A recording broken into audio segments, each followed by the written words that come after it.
Salut la gang, c'est Frank V, j'espère que vous allez bien. Aujourd'hui, on joue à The Stanley Parable Ultra Deluxe. Il faut savoir que j'ai jamais joué au jeu, je sais pas à quoi m'attendre. Pourquoi j'y joue, c'est parce que j'ai vu un reel passer. Donc j'ai vu une scène du jeu et ça avait l'air tellement drôle. Alors j'ai décidé d'y jouer et de vous le montrer. On commence le jeu.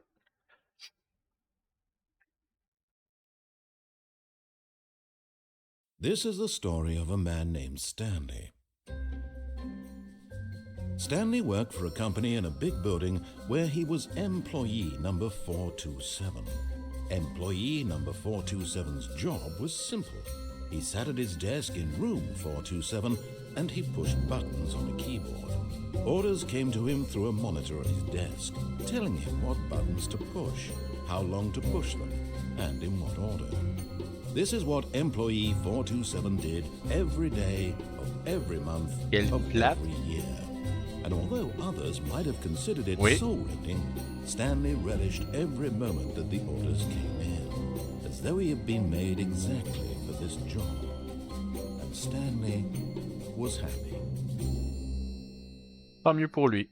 And then one day, something very peculiar happened. Something that would forever change Stanley. Something he would never quite forget. He had been at his desk for nearly an hour when he realized that not one single order had arrived on the monitor for him to follow. La routine No one had brisée. showed up to give him instructions, call a meeting, or even say hi. Never in all his years at the company had this happened, this complete isolation. Something was very clearly wrong. Shocked, frozen solid, Stanley found himself unable to move for the longest time. But as he came to his wits and regained his senses, he got up from his desk and stepped out of his office. Ok. Donc on commence le jeu. Je sais pas si c'est un jeu qu'il faut looter. Je sais pas si on peut prendre des objets, on dirait pas ici en tout cas. All of his co-workers were gone. What could it mean? Stanley decided to go to the meeting room. Perhaps he had simply missed a memo. No matter how hard Stanley looked, he couldn't find a trace of his co-workers. Il y a rien que je peux prendre, je pense. Ah, je peux interagir avec les gauches. Ok. Ok.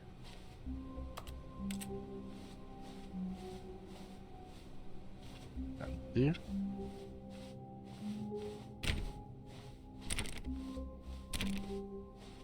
When Stanley came to a set of two open doors, he entered the door on his left.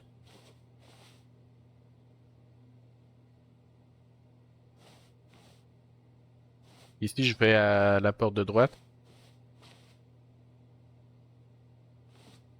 This was not the correct way to the meeting room, and Stanley knew it perfectly well. Perhaps he wanted to stop by the employee lounge first, just to admire it. Wow, yes, this room. What a beautiful room. What a gorgeous, gorgeous room. Thank goodness Stanley had taken this detour on his way to the meeting room. Life without having experienced this room was now too horrible even to consider.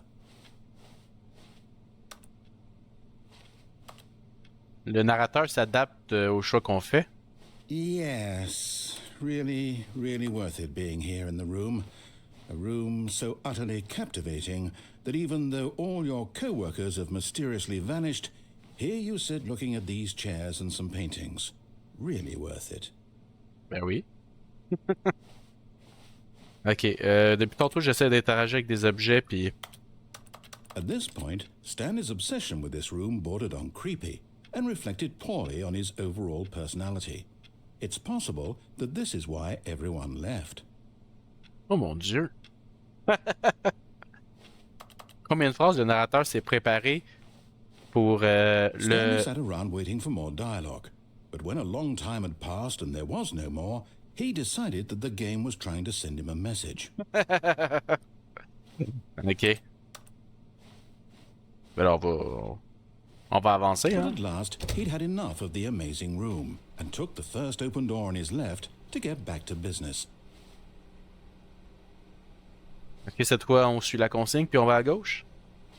And so he detoured through the maintenance section walked straight ahead to the opposite door, and got back on track.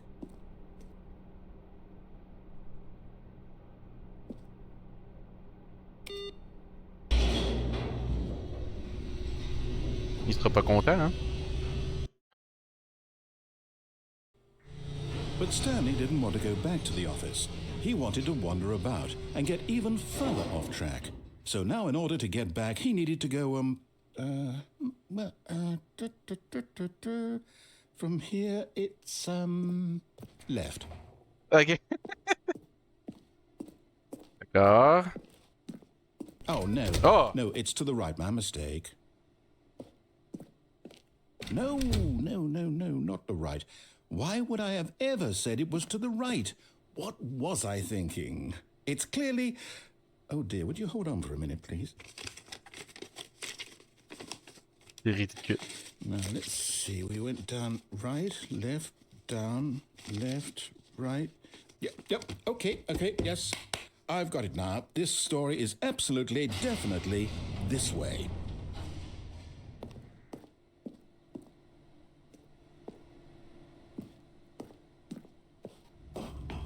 C'est sombre.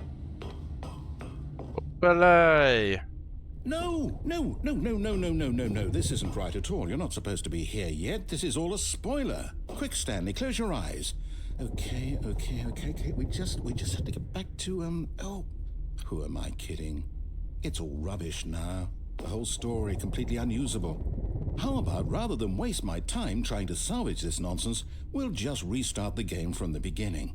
And this time, suppose we don't wander so far off track, Okay, from the top. Sérieux? Hein? C'est pas vrai? Je recommence le jeu depuis le début? All of his co-workers were gone. Ah, mon What Dieu! did it mean? Stanley decided to go to the meeting room. Perhaps he had simply missed a memo. Ah, c'est ridicule. When Stanley... Wait, what? No, I restarted. I swear I definitely restarted the game over, completely fresh. Everything should be... Oh, did something change? Stanley, did you change anything when we were back in that room with all the monitors? Did you move the story somewhere or... Hold on. Why am I asking you? I'm the one who wrote the story. It was right here just a minute ago. I know for sure that it's here somewhere. Okay, then. It's an adventure. Come, Stanley. Let's find the story. Oh mon Dieu. On va aller là.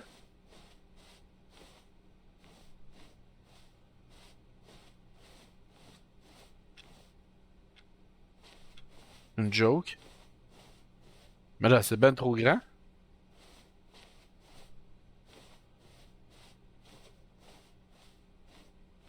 Qu'est-ce que j'ai fait? I'll say it. This is the worst adventure I've ever been on. I can promise you there definitely was a story here before. Do we need to restart the game again? Well, I find it unlikely that we'll ever progress by starting over and over again, but it's got to be better than this. Okay, let's give it a shot. Why not?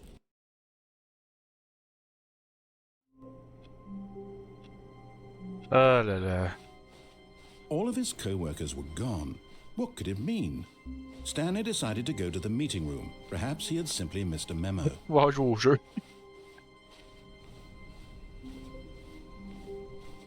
Okay, yep, it's worse. I might be remembering this wrong. It's possible the story is back where we just came from.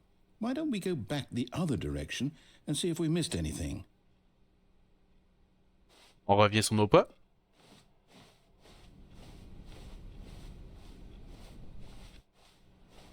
Mais là, je suis tellement curieux de refaire le jeu plusieurs fois. Juste selon la porte du départ que tu choisis, c'est complètement différent. À moins que tous les choix ramènent à ce moment précis, mais j'ai pas l'impression. Aha! I knew we'd miss something. The story. Here it comes. No, wait, never mind. Not the story. Okay, let's head back the other way and retrace our steps. My God.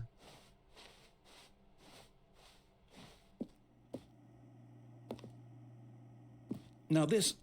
Well, I'll be honest, I don't recognize this place at all. Is this the story? I don't think so. I can't quite recall, but I believe my story took place in an office building. Is that correct? Do you remember, Stanley? Well, do you know what? Since I've completely forgotten what we were supposed to be doing, how about this? You win! Congratulations! I know you put in a lot of hard work, and it really paid off, so good job. Oh, no. No, I don't feel right about this at all. We both know you didn't put in any actual work for that win. Some people win fair and square, and this was not one of those situations. Okay, I'm getting weirded out by whatever this place is. I don't care what might happen this time. I have to restart. Oh, wow. All right, I've got a solution. This time, to make sure we don't get lost, I've employed the help of the Stanley Parable Adventure Line. Oh, mon Just follow the Dieu. line. How simple is that? Oh.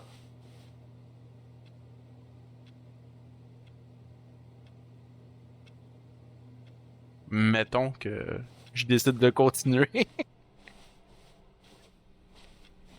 Ah, ok. C'est un cul-de-sac. No, I'm down. We're leaving it up to the line from now on. D'accord, c'est bon. On a essayé. Bon, on va suivre la ligne jaune.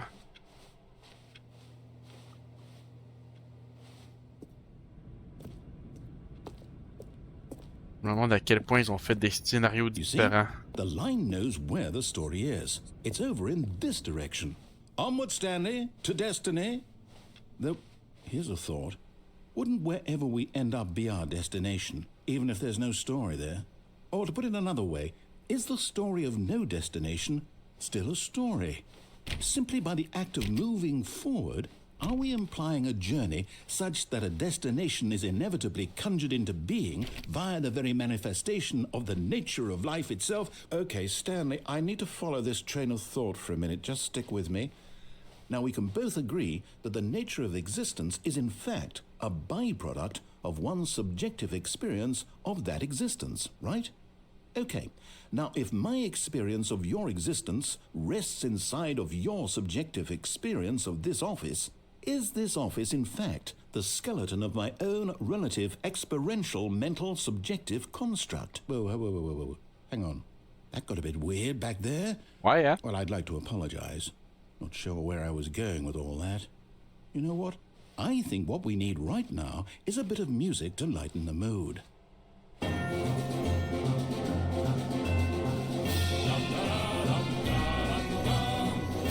Oh! Tantôt la porte était fermée.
Oh! Ouais. C'est un bug ou c'est le jeu?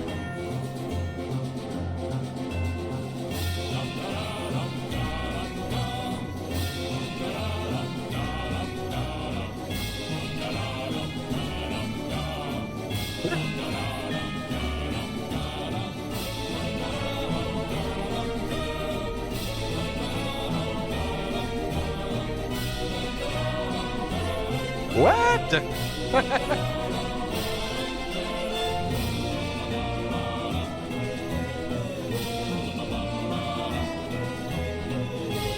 What? Qu'est-ce que c'est ça? Oh mon Dieu! Là, ça fonctionne?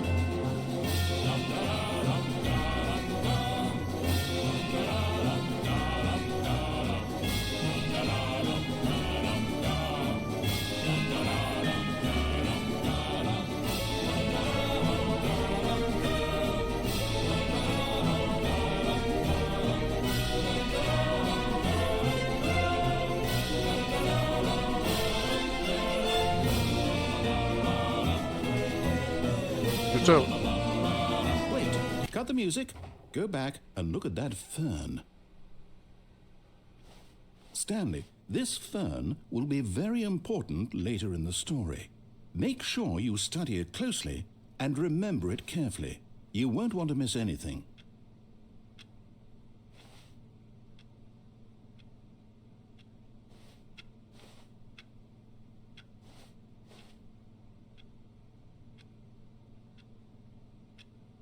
OK. Là, je reviens sur mes pas. Je suppose. Eh oui. Le décor. We're back at the office? Oui. No. Line, you do know we're looking for the Stanley Parable, right? The story? Is any of this ringing a bell?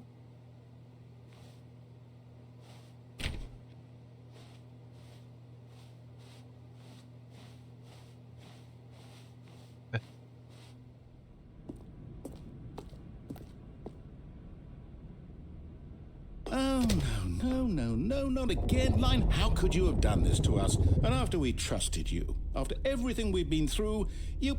Oh, I can't take this anymore. To hell with it. Restart.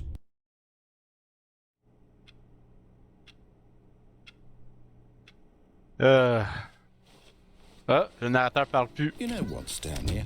I say forget the adventure line. What's it ever done for us? We're intelligent people, right? Why can't we make up our own story? Something exciting, daring, mysterious. Ooh, this all sounds perfectly doable. Why don't we simply start wandering in, well, I don't know. How about this direction?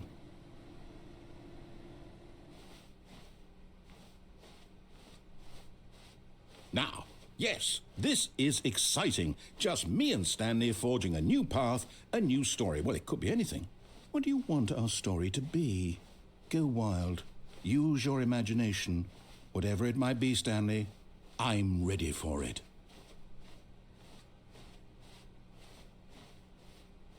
Le jeu est excellent. No, not you again.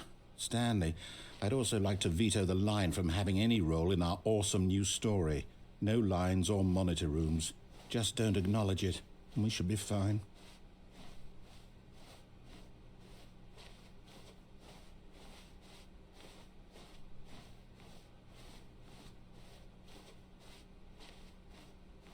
Tellement curieux de savoir à quel point le jeu change selon la porte que tu choisis au départ. Wow. Ah, a choice. We get to make a decision. From here, the story is in our control. Ben oui. How important we mustn't squander the opportunity. In fact, I believe I need a minute to think here. Just walk in circles for a minute. Okay, so I know that each door has to lead somewhere, which means that somewhere, the place where we're trying to go, there must be a reverse door that leads here. And that in turn means that our destination corresponds with the counter-inverted reverse door's origin. So starting from the right, let us ask, will taking the right door lead us to where we're going? And since the answer is clearly yes, then by all accounts, the door on the right is the correct one. Another victory for logic. Come, Stanley, our destiny awaits.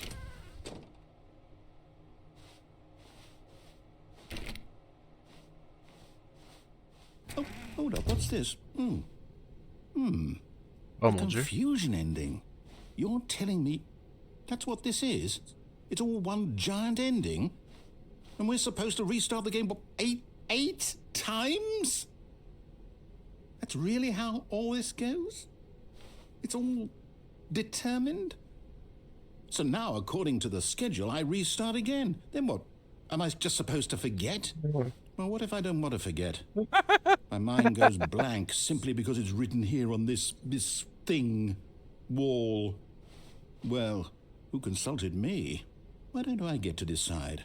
Why don't I get a say in all of this? Is it really... No, it can't be. I don't want it to be. I don't want the game to keep restarting. I don't want to forget what's going on. I don't want to be trapped like this. I won't restart the game. I won't do it. I won't do it. I won't do it. And the timer stopped? Does that mean, did we do it? Did we break the cycle? The, whatever it is that made this schedule? How would we even know? Will someone come for us? Will something happen? So, okay. I guess now we just wait. You know, I suppose in some way that this is a kind of story, wouldn't you agree? I'm not quite sure if we're in the destination or the journey, though they're always saying that life is about the journey and not the destination, so I hope that's where we are right now. We'll find out, won't we? Eventually. Well, in the meantime, if you...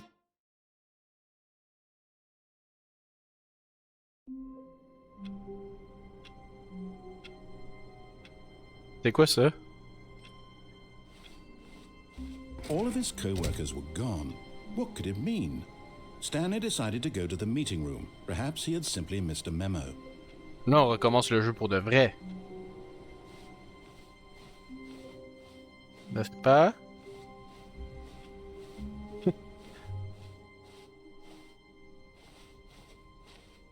Oui. When Stanley came to a set of 2 open doors, he Bon. entered the door on his left. Seigneur, c'était toute une aventure. Mais là, il y avait un autre chemin aussi à droite qu'on n'a pas pris. On va essayer d'aller la voir. This was not the correct way to the meeting room, and Stanley knew it perfectly well. Perhaps he wanted to stop by the employee lounge first, just to admire it. Cette fois-ci, on va pas admirer la pièce. The lounge was sublime, a work of art. What but eager to get back to business, Stanley took the first open door on his left. Tantôt, j'ai été là. J'ai pris l'espèce d'ascenseur. J'aurais pu continuer aussi. Ou aller par là. Je pense que cette fois-ci, on va retourner dans cette salle. And so he detoured through the maintenance section, walked straight ahead to the opposite door, and got back on track. Mais au lieu de prendre cet ascenseur infernal, on va aller dans ce sens. Ok. C'est fermé. Il a fermé la porte, on peut plus revenir. Yet there was not a single person here either. Feeling a wave of disbelief, Stanley decided to go up to his boss's office, hoping he might find an answer there.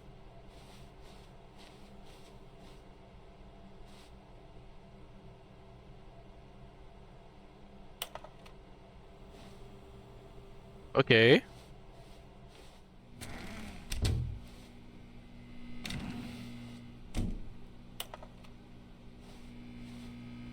Stanley stepped into the broom closet, but there was nothing here, so he turned around and got back on track.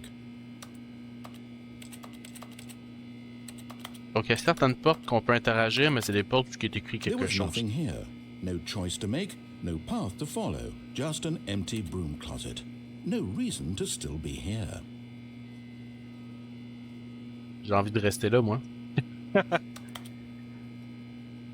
It was baffling that Stanley was still just sitting in the broom closet. He wasn't even doing anything. At least if there was something to interact with, he'd be justified in some way. As it is, he's literally just standing there doing sweet FA. Dernière interaction avec le narrateur, puis après on y va. Non, il n'y a rien que je peux interagir. Are you really still in the broom closet? Standing around doing nothing? Why? Please offer me some explanation here. I'm genuinely confused.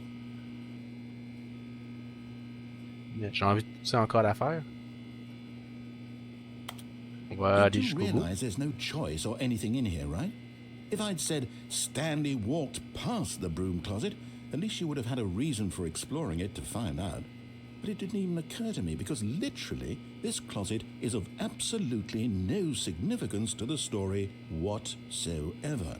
I never would have thought to mention it.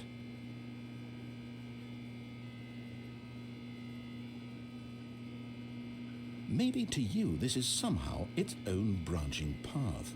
Maybe when you go talk about this with your friends, you'll say, "Oh, did you get the broom closet ending? The broom closet ending was my favourite." I hope your friends find this concerning.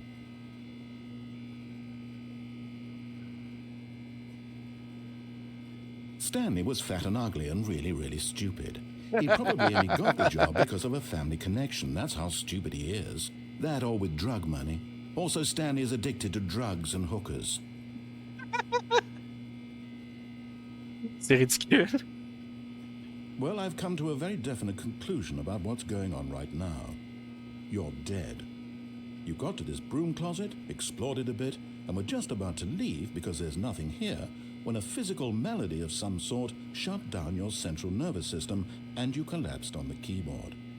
Well, in a situation like this, the responsible thing is to alert someone nearby so as to ensure that your body is taken care of before it begins to decompose. Hello? Anyone who happens to be nearby? The person at this computer is dead. They have fallen prey to any number of your countless human physiological vulnerabilities. It's indicative of the long-term sustainability of your species. Please remove their corpse from the area and instruct another human to take their place, making sure they understand basic first-person video game mechanics and filling them in on the history of narrative tropes in video gaming, so that the irony and insightful commentary of this game is not lost on them. All right, when you've done that, just step out into the hallway. Ok, je pense qu'on a terminé avec le narrateur pour de vrai, là. Ok. Juste attendre un petit peu. Ouais, je pense que c'est fini. Ah, second player. It's good to have you on board. I guarantee you can't do any worse than the person who came before you. You too? Unbelievable. I'm at the mercy of an entire species of invalids. Perhaps there's a monkey nearby you can hand the controls to. A fish? Fungus? Look, you can hammer out the details. I'm not particularly picky. I'll just be waiting for when you're ready to pick up the story again. Ok, je pense que... Ah. Non, c'est bon. On continue. Coming to a staircase, Stanley walked upstairs to his boss's office. Et si je descends?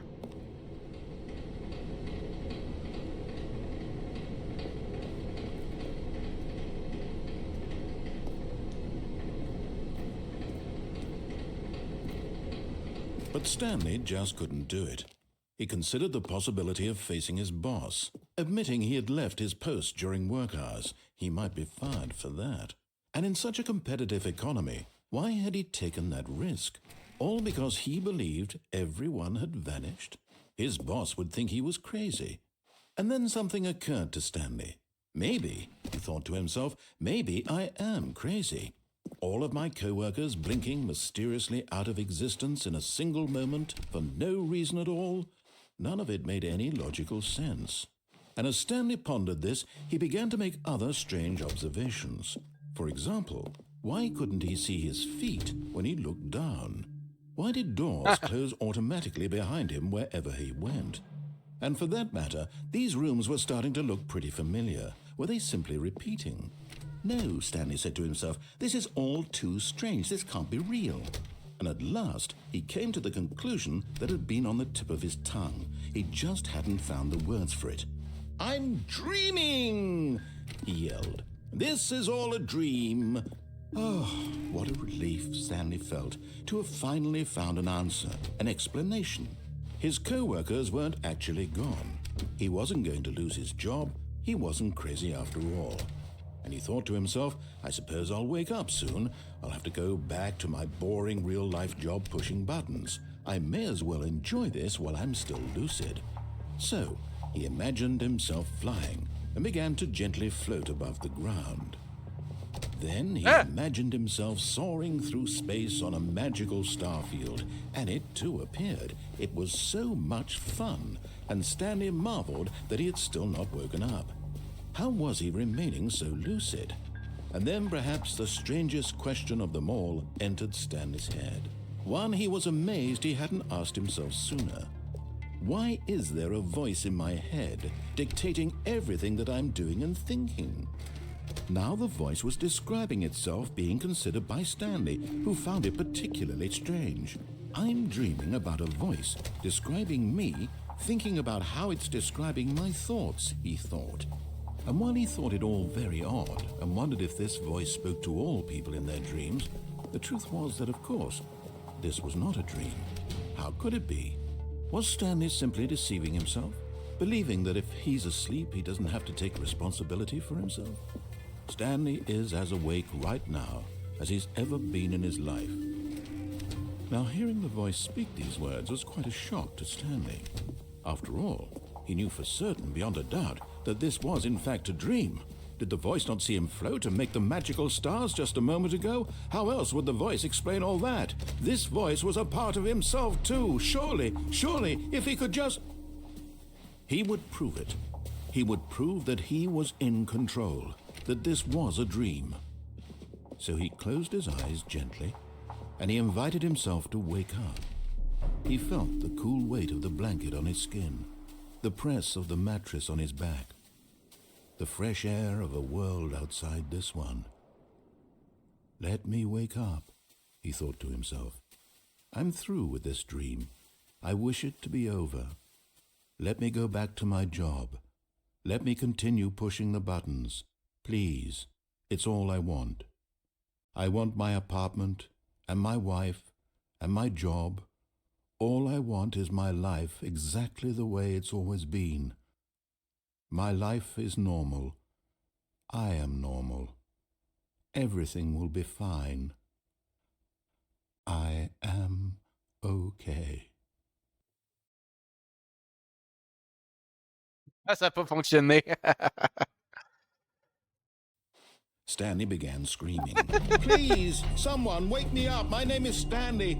I have a boss. I have an office. I am real. Please, just someone tell me I am real. I must be real. I must be. Can anyone hear my voice? Who am I? Who am I? And everything went black.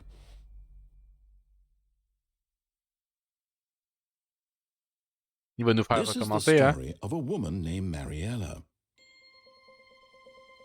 Mariella woke up on a day like any other. She arose, got dressed, gathered her belongings, and walked to her place of work. But on this particular day, her walk was interrupted by the body of a man who had stumbled through town talking and screaming to himself, and then collapsed dead on the sidewalk. And although she would soon turn to go call for an ambulance, for just a few brief moments, she considered the strange man. He was obviously crazy. This much she knew. Everyone knows what crazy people look like. And in that moment, she thought to herself how lucky she was to be normal. I am sane. I am in control of my mind. I know what is real and what isn't. It was comforting to think this, and in a certain way, seeing this man made her feel better. But then she remembered the meeting she had scheduled for that day, the very important people whose impressions of her would affect her career, and by extension, the rest of her life. She had no time for this, so it was only a moment that she stood there, staring down at the body. And then she turned and ran. Wow. Wow. Bon, on recommence le jeu encore une nouvelle fois. All of his co-workers were gone. What could it mean?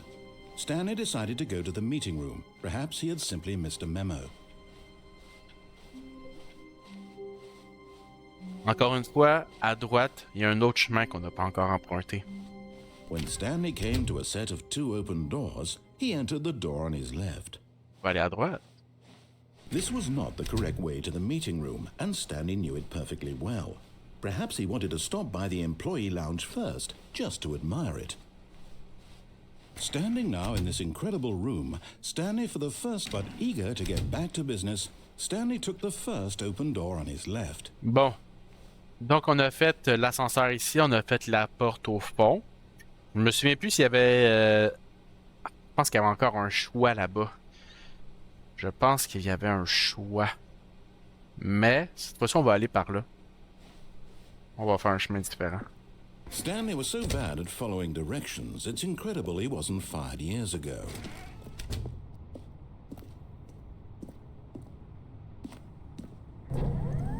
Look, Stanley, I think perhaps we've gotten off on the wrong foot here. I'm not, but in his eagerness to prove that he is in control of the story and no one gets to tell him what to do, Stanley leapt from the platform and plunged to his death. Good job, Stanley. Everyone thinks you are very powerful. Oh. Hey.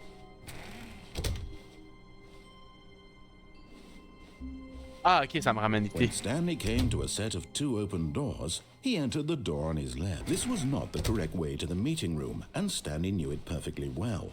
Perhaps he wanted to stop by the employee lounge first, just to admire it. Stanley felt lightheaded, butterflies in his stomach, but eager to get back to business, Stanley took the first open door on his left. On va continuer sans sauter. Stanley was so bad at following directions, it's incredible he wasn't fired years ago. Look, Stanley, I think perhaps we've gotten off on the wrong foot here. I'm not your enemy, really, I'm not. I realize that investing your trust in someone else can be difficult, but the fact is that the story has been about nothing but you all this time. There's someone you've been neglecting, Stanley. Que j'essaye? Someone you've forgotten? What? Really? I was in the middle of something. Do you have zero consideration for others? Are you that convinced that I want something bad to happen to you? Why, I don't know how to convince you of this, but I really do want to help you, to show you something beautiful. Look, let me prove it. Let me prove that I'm on your side. Give me a chance. Bon. Wow, on peut vraiment aller n'importe où.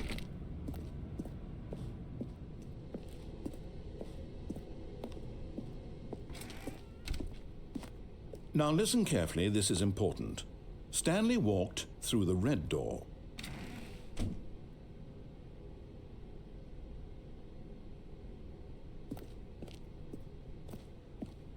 Aha, perhaps you misunderstood. Stanley walked through the red door. I still don't think we're communicating properly. Stanley walked through the red door. La porte bleue est derrière. On y va. All right, fine. Go ahead, Stanley. You want to know so badly what's out there? You want to find out what lies at the end of this road you've chosen? Well, don't let me stop you. You see? There's nothing here.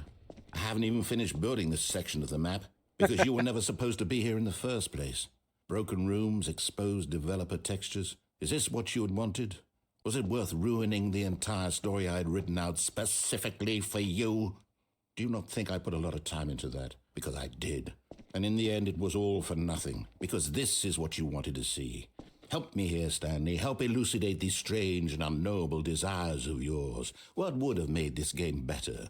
What did you want to see? Vehicles? Skill trees? Work with me. You've given me absolutely nothing so far. Tell you what. Let me take a stab in the dark at a new design and you can give me some feedback. There we go. A third option. This already feels leaps ahead of where we were before. Go ahead, Stanley. Take it for a spin.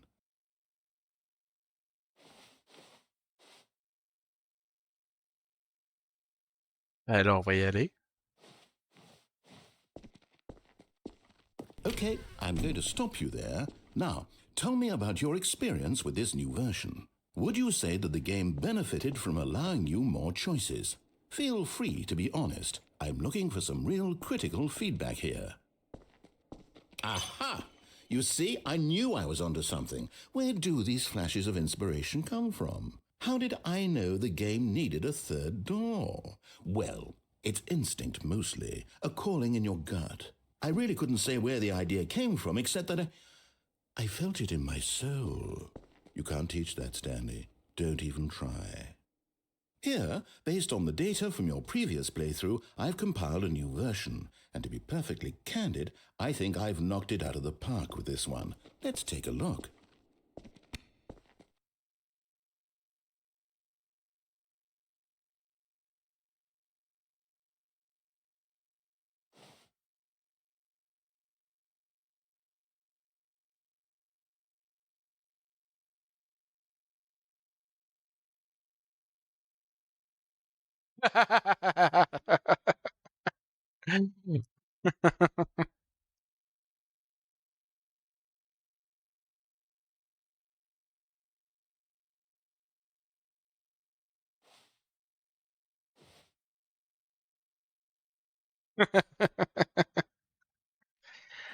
Oh my god.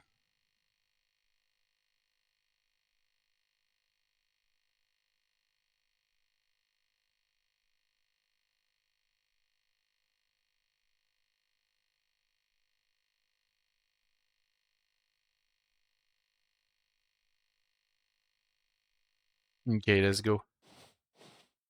C'est bon, ça recommence. Ben, on va reprendre la troisième porte encore. Now, would you say that competitive leaderboard helped you feel motivated to keep walking through doors? Again, honest answers, please. On va choisir 4. Hey, I nearly forgot. I've got a prototype of a new game I've been working on, and now would be a lovely opportunity to give it some playtesting. You wouldn't mind taking a look at it, would you? Perfect. Let me boot it up. In this game, the baby crawls left towards danger. You click the button to move him back to the right, and if he reaches the fire, you fail. It's a very meaningful game, all about the desperation and tedium of endlessly confronting the demands of family life. I think the art world will really take notice. But of course, the message of the game only becomes clear once you've been playing it for about 4 hours. So why don't you give it 4 hours of play to make sure it's effective? Be sure to keep notes on your experience.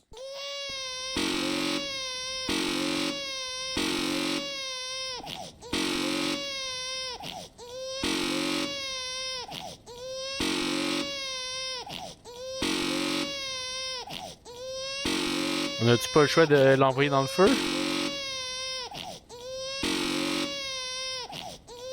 Je vais attendre un peu, voir si le narrateur va nous aider, mais on a peut-être pas le choix. Allez, une dernière fois.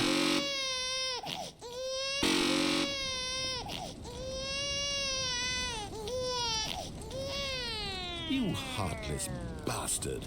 Did you do it because you hate babies or purely to spite me? Because if it's the latter, well, I don't know what to do. I'm completely out of ideas. I can't think of a single thing that might improve the experience for me. I'm not even going to try. I'm out, I'm done. It's over. Thank you for playing. Your input was extremely valuable. Oh, hey, since my game was so awful, why don't we play someone else's game? Just to ease the pain. Let's see. What do we have here? Yes, this seems like it'll work. Let's give it a shot. Commence, je suppose, pour de vrai.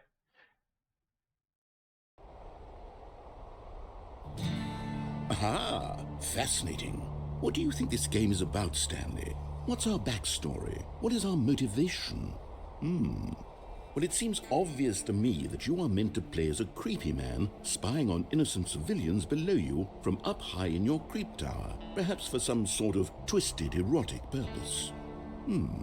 Yes, that must be it. What a fascinating venture into the experience of total mental depravity. So far, I love everything about this game, Stanley. And it seems there's even more. Come, let's venture outward and see what else is out there.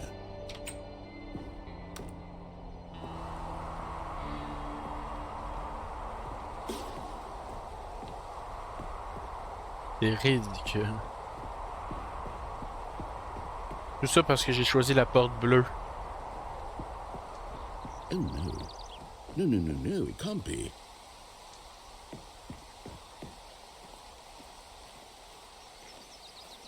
It is. It's an open world game. Good God, quickly block it off. Oh, thank goodness, Stanley. What a close call. You nearly wandered off into that thing. That big, open, just wandering around. No right or wrong directions. No path to follow. You can just go in any... Oh, thank heavens we avoided it. We're out of the woods now, Stanley. Okay, I'm going to get us out of here. Let's find another game. Preferably something with walls. Something with nice, big, insurmountable walls. Okay, I think this will be just the thing.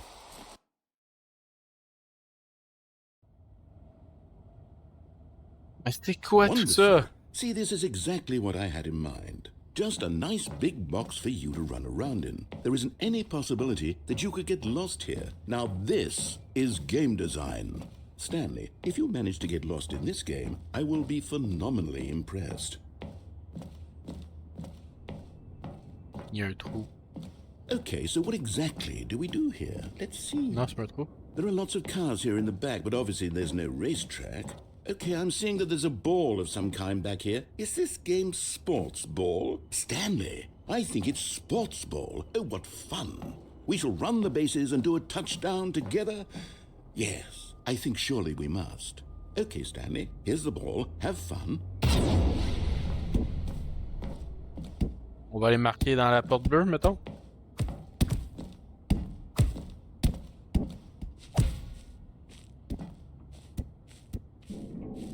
Are you doing it?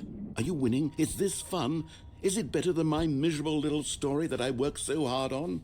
Stanley, I have a thought. And I realize I'm not a sportsologist, but if one ball generates a certain amount of raw adrenal pleasure, then surely multiple balls makes for an even more euphoric sports experience. I'm going to try it out. Here comes another ball.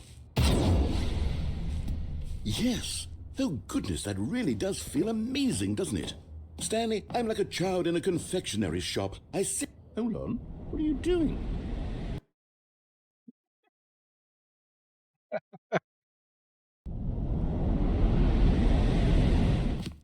Stanley, don't do that. I can't follow you there. I can't help you. How will you write a story without me? You can't do it. You know that. Stanley, come back. We still have so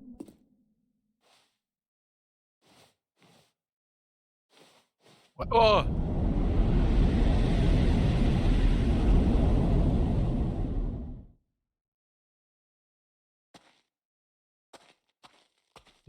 Où ce jeu-là?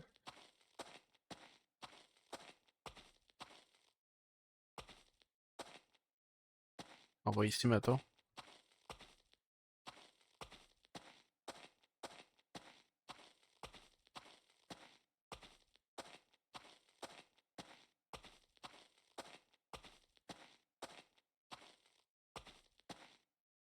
On va aller ici.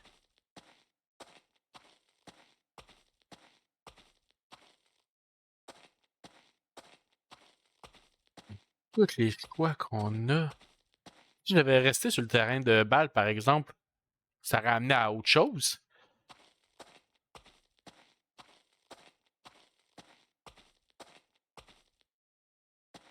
Ah non, c'est un cul-de-sac.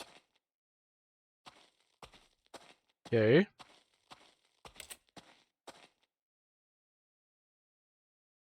I wonder what he found. If what he wanted was to be the leading man in his own story, well, perhaps he's gotten it. Down in wherever he is right now. I wonder if he's happy with his choice, and if he's learned the heavy cost that comes with it. He'll understand soon what I was trying to tell him. He needs me. Someone who will wrap everything up at the end, to make sense out of the chaos and the fear and the confusion. That's who I am. That is what I mean to this world. Oh, yes. Yes, I'll be back. There's no other way.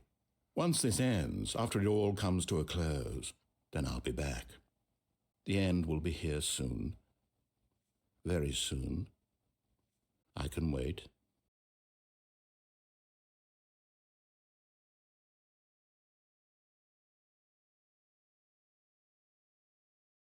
On commence pour de vrai?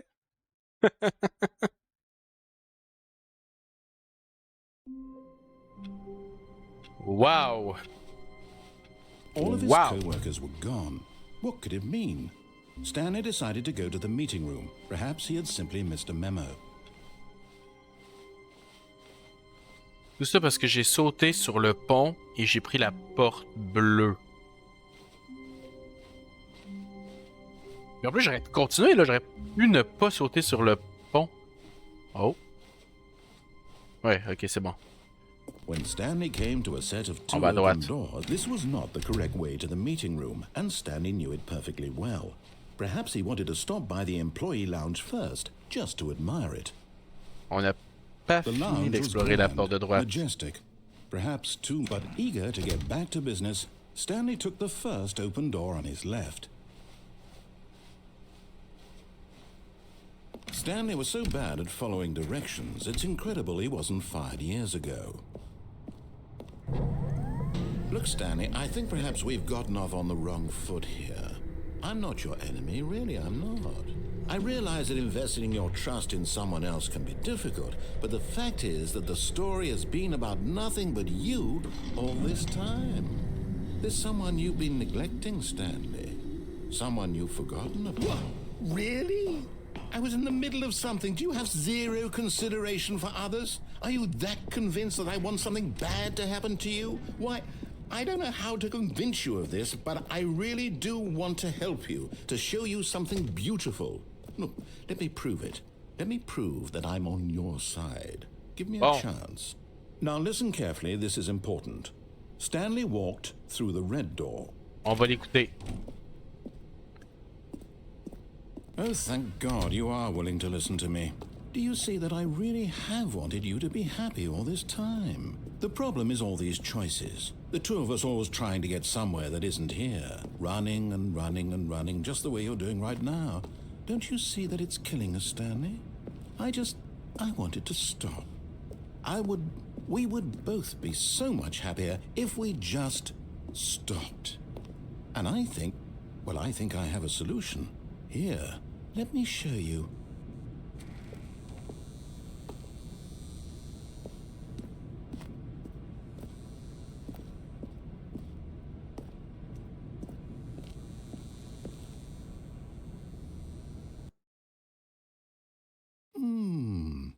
What do we want?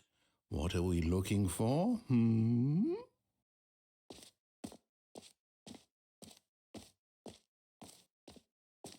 Et quoi ça? Yes. Oh, it's beautiful, isn't it? If we just stay right here, right in this moment with this place, Stanley, I think I feel happy.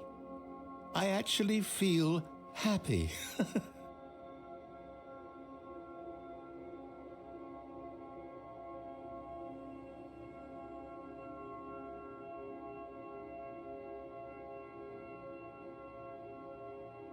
Ok.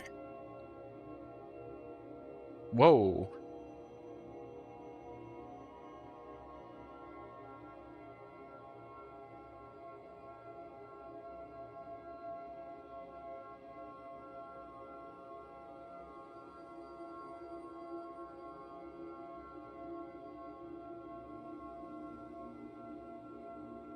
Veux-tu avoir autre chose?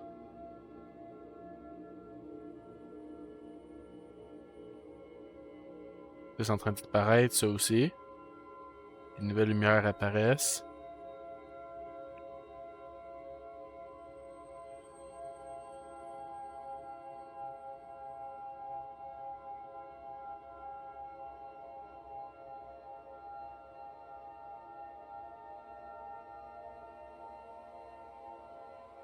Un moment de détente, de méditation.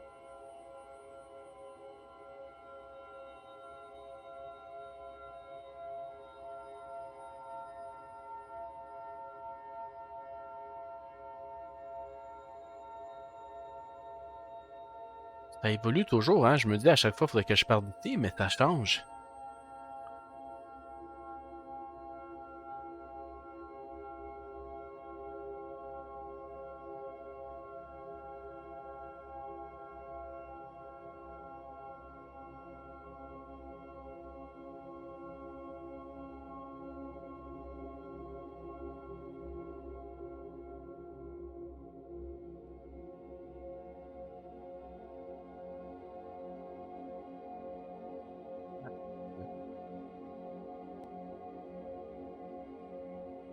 Quoi ce jeu-là?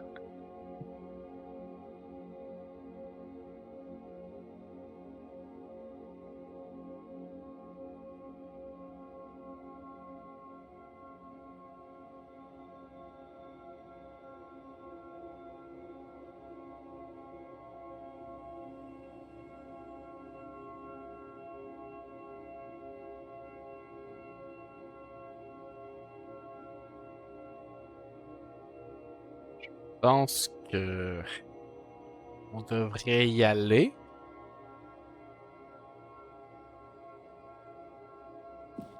Il n'y a peut-être plus rien après les boules rouges et roses, là. Ah! Oui, c'est arrêté.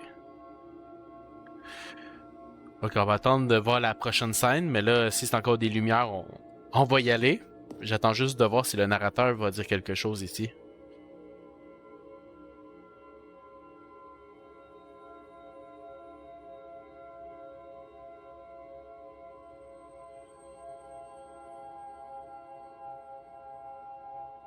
Ok, on va y aller. C'est la même chose qui recommence là. No, wait. Where are you going? Right. Where were we? Ok.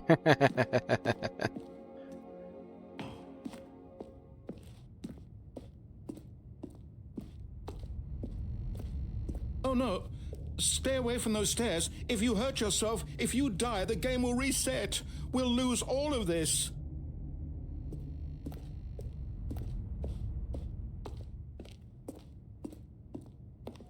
Good, good. We can't be too safe. Promise me you won't go back there. Just stay here.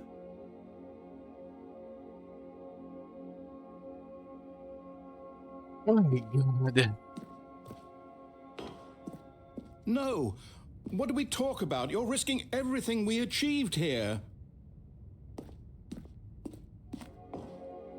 Are you... You are going to stay here, aren't you?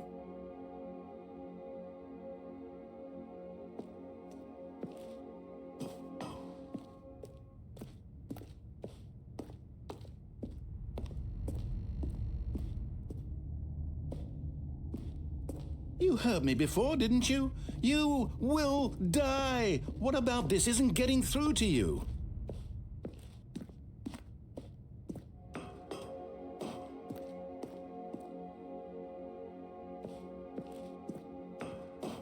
Ok, bon.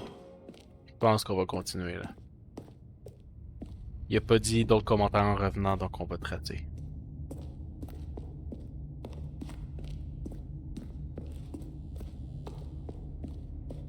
Please, no, Stanley, let me stay here. Don't take this from me.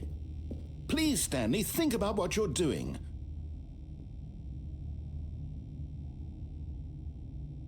On n'a pas le choix.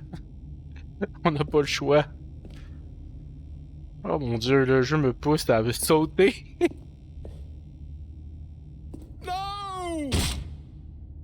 Oh, thank God you lived. You had me worried there for a moment. Now, can we please get back to the other room?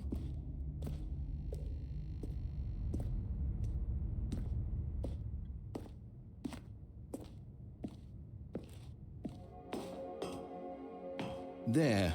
See?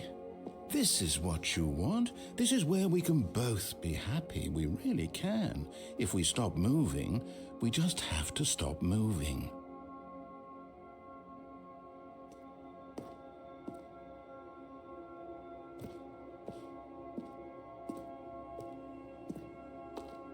Perdu, je sais pas quoi faire. Puis si j'y retourne. Stanley, go back. There's nothing good that can come from this.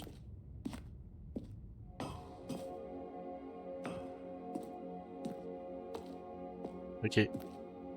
Il dit plus rien, donc on continue. Moi, je me déplace plus lentement, je me suis brisé les jambes.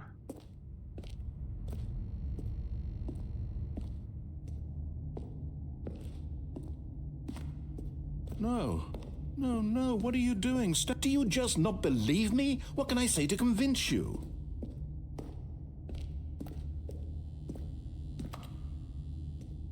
Bon. Très bien. Stanley, let's go back to the other room. Can you do that for me? Yes, perhaps you can. Perhaps you finally see what I'm talking about. I know you'll see that we can't be happy if we leave this place. You can see that, can't you?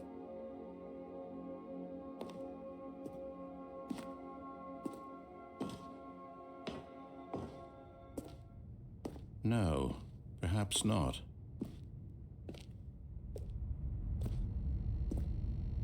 Il place vraiment lentement.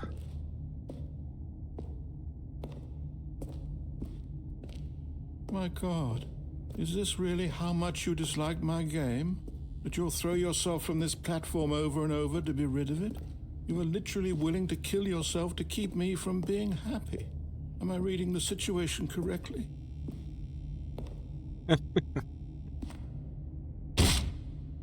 Or maybe you're just getting a kick out of it. I don't know anymore. I just wanted us to get along. But I guess that was too much to ask. Do you actually want to stay alive? Or are you just teasing me? Comment on se sort d'ici? Comment on se sort d'ici? I wanted us to be happy here, Stanley. I really did. I still thought that was possible.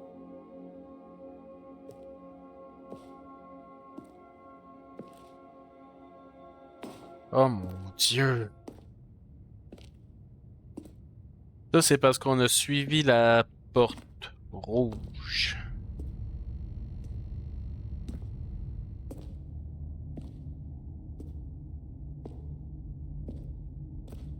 Je me déplace de plus en plus lentement, hein.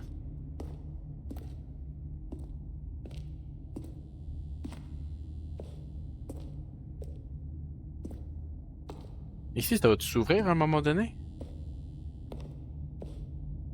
Combien de fois il va falloir que je saute? Il dit plus rien. Is it over? It's going to restart, isn't it? I'm going back.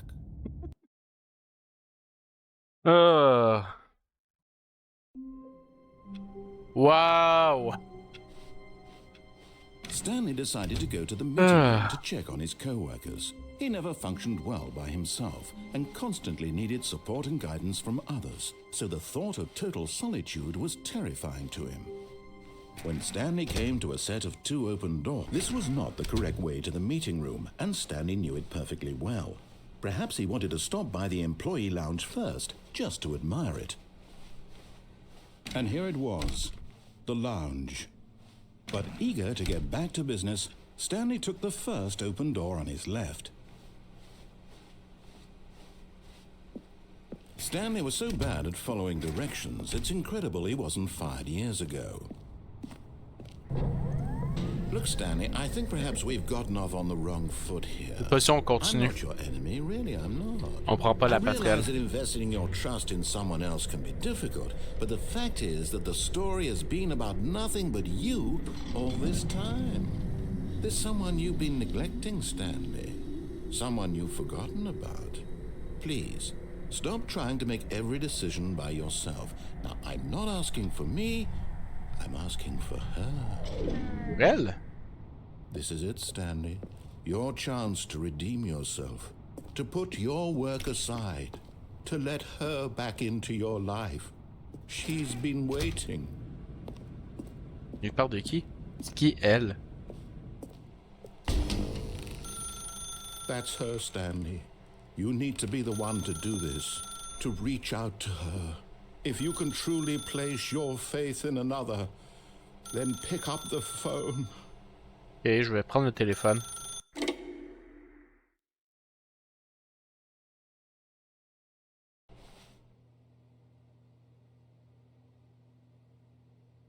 Oh, Stanley, is that you? Hold on, sweetie. Sorry to keep you waiting. I'm just pulling the bread out of the oven. All right. Okay, there we go. All right, now, I want you to come in and tell me all about your day. Gotcha! Oh, come on. Did you actually think you had a loving wife who'd want to commit their life to you? I'm trying to make a point here, Stanley. I'm trying to get you to see something. Come inside. Let me show you what's really going on here. Sorry that you're in my story now. Bon, ok. This is a very sad story about the death of a man named Stanley. Bonjour, employé 427, appuie sur F sur votre clavier. D'accord. Stanley is quite a boring fellow. He has a job that demands nothing of him, and every button that he pushes is a reminder of the inconsequential nature of his existence. Appuyez sur K. Look at him there, pushing buttons, doing exactly what he's told to do. Now he's pushing a button. Now he's eating lunch. Now he's going home. Now he's coming back to work. One might even feel sorry for him, except that he's chosen this life. But in his mind, he can go on fantastic adventures. From behind his desk, Stanley dreamed of wild expeditions into the unknown, fantastic discoveries of new lands. It was wonderful, and each day that he returned to work was a reminder that none of it would ever happen to him. Si j'appuie sur une autre touche. Non, ok. And so he began to fantasize about his own job. First, he imagined that one day while at work, he stepped up from his desk to realize that all of his co-workers, his boss, everyone in the building had suddenly vanished off the face of the earth. The thought excited him terribly. So he went further. He imagined that he came to two open doors and that he could go through either. At last, choice.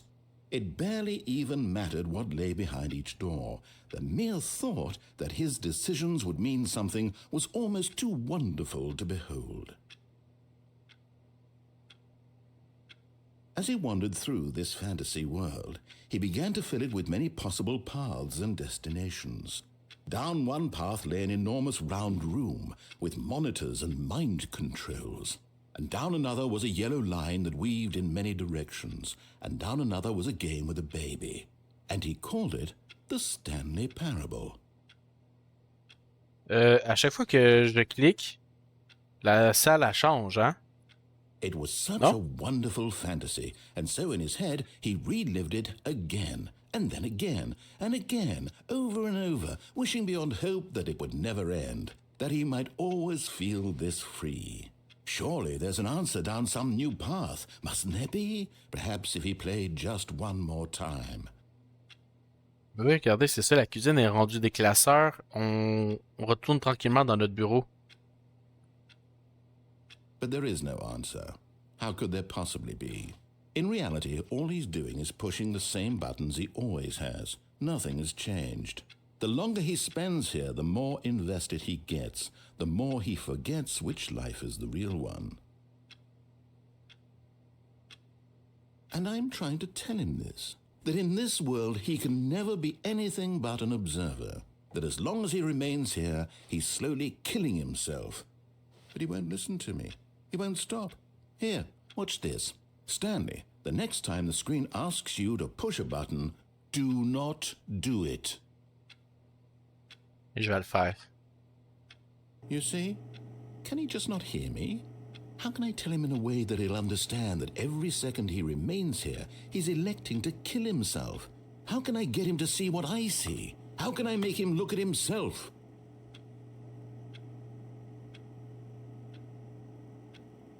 I suppose I can't, not in the way I want him to. But I don't make the rules. I simply play to my intended purpose, the same as Stanley. We're not so different, I suppose. I'll try once more to convey all this to him. I'm compelled to. I must. Perhaps, well, maybe this time he'll see. Maybe this time. And I tried again, and Stanley pushed a button. And I tried again, and Stanley pushed a button. And I tried.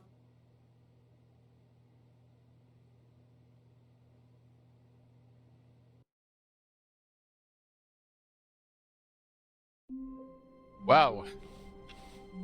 A soft wind blew outside and perhaps rain started, and if it did, it stopped shortly after. Stanley hoped that he would one day see weather. Oh oh, on n'a pas recommencé.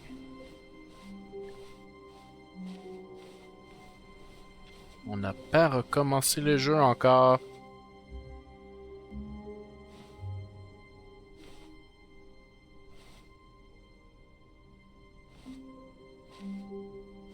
Oh, new content? What does that mean, new content?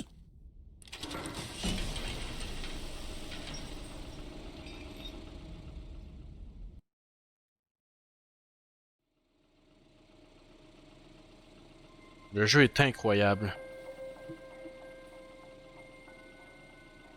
Hello, and thank you for playing the Stanley Parable Ultra Deluxe. As you may know, the Stanley Parable was a video game released in 2013 on home computers. C'est vrai? After receiving critical and commercial success, it was expanded upon in 2022 with the Stanley Parable Ultra Deluxe, a Wow. reimagining of the game for consoles and home computers.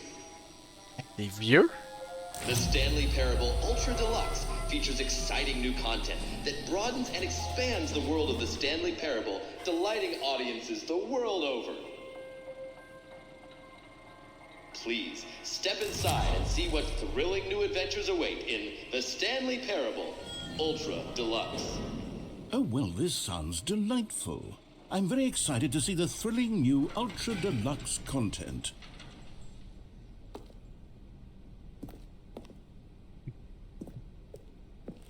Okay, so far it's an elevator. Nothing special yet, but I'm sure it's just the beginning of a mesmerizing adventure.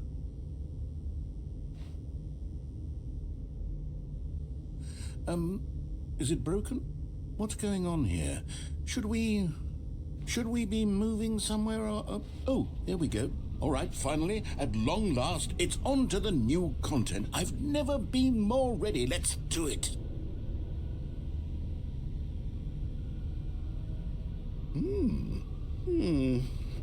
I have to say, initial impressions of Stanley Parable Ultra Deluxe, mostly tedious.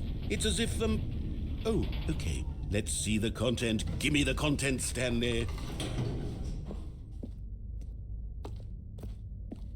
All right, let's see. It's the jump circle.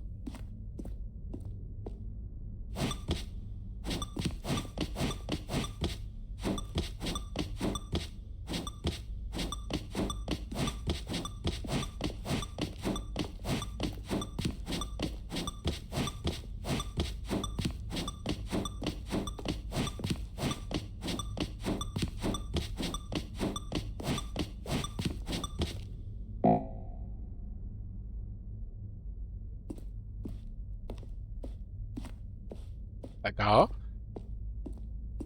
Is that it? Exactement, c'est Surely tout. that's not all the new content. There has to be something else, right? Goodness. Another elevator. Stanley, I have to say, initial impressions of this game are not positive. It's just elevators and jumping. Is this what passes for exciting new content? If this is new content, then I could just read you the whole dictionary. There's 20 hours of new content right there. Hell, I could counter 30 trillion. You could put that on the box. The Stanley Parable Ultra Deluxe, now with over 1,000 hours of new content. And oh wait, there's more. Very good. Yes, I knew there had to be something else. Let's see it. I'm ready for whatever it is.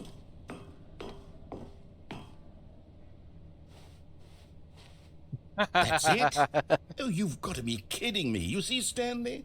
This is what happens when greedy video game developers with no respect for their fan base rush a cheap expansion to market for no reason other than to make an easy dollar. And don't get me started on the level of craftsmanship that's gone into it. In fact, I'm looking right now at the game's achievements, and it's hard to believe one of them actually says, "Test achievement, please ignore." What quality assurance department signed off on this?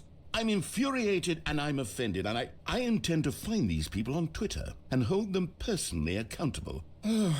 It's my fault, Stanley. I built up too much anticipation around the new content, I'm afraid. It could never have lived up to such expectations. If you're still with me, why don't we just reset the game, and we'll try to get back to what the Stanley Parable is really about. No frills, no gimmicks.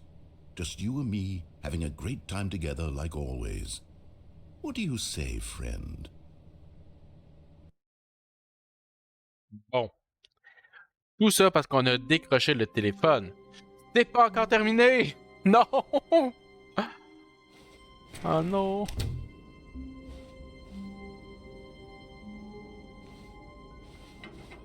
Psst! Stanley! Come over here! In the vent! I want to show you something!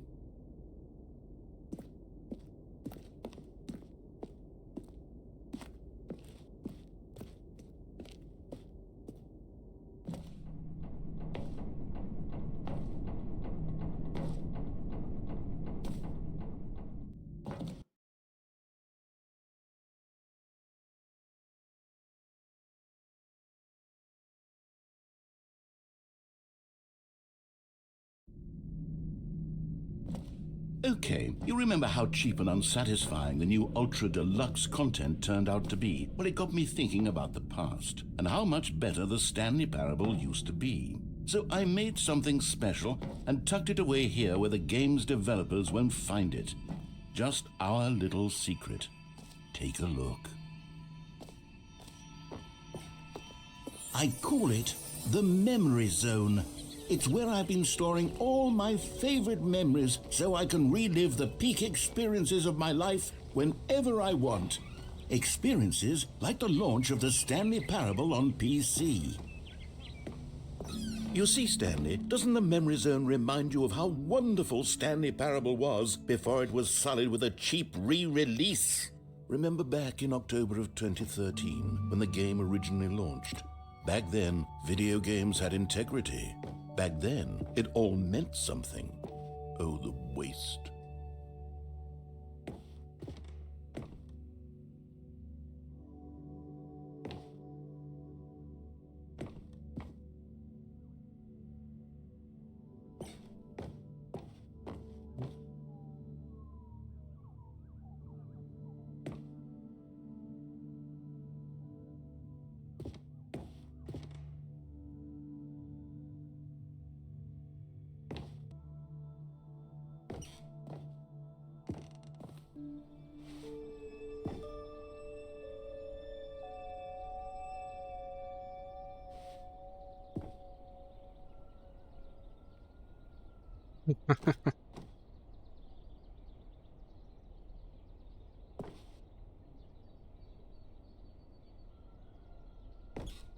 C'est dans ma niaiseux.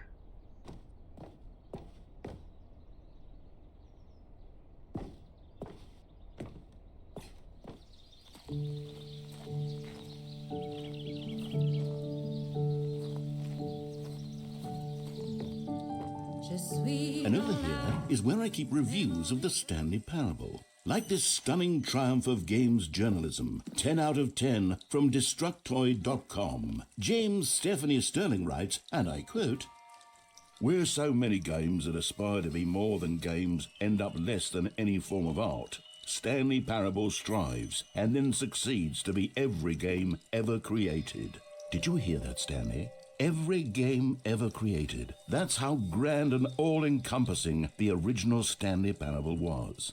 It was literally every game ever created. It was Skyrim, it was Persona 3, it was all of them, and now it's nothing.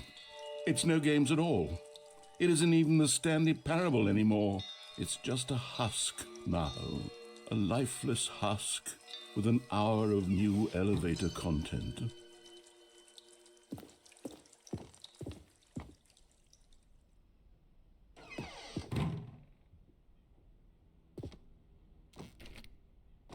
Ok. Rien à faire en bas.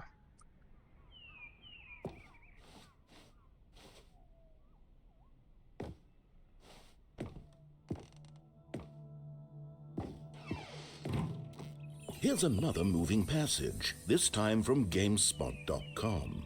The Stanley Parable is both a richly stimulating commentary on the nature of choice in games and one that offers some of the most enjoyable, surprising, and rewarding choices I've ever been confronted with in a game. 9 out of 10. Don't you get it, Stanley? The game was perfect. It didn't need anything else. It didn't need new content. It just needed to be left alone, to spend the rest of time collecting dust in the hallowed hall of beloved video game memories.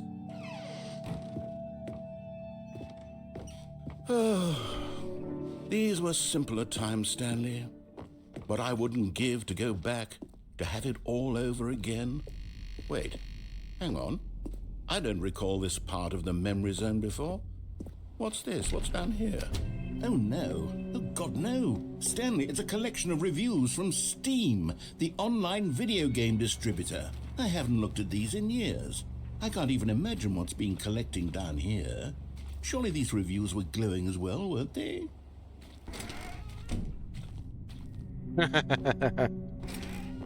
Honestly, I could not be bothered to play this game to full completion. The narrator is obnoxious and unfunny, with his humor and dialogue proving to be more irritating than entertaining. Unfunny! I'm not trying to be funny. I'm trying to make a serious work of art. I suppose I could write up a handful of gags to insert into the Stanley Parable, but the game is already such a densely layered web of profound philosophical insights that I can't even imagine where I'd have the room to stick them. Tout ça parce que j'ai décroché le téléphone.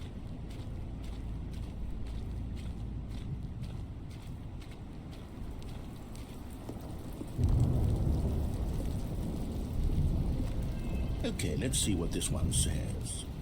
While the idea for the game is good, for someone who prefers non-linear games, this preachiness gets annoying fast. Preachy?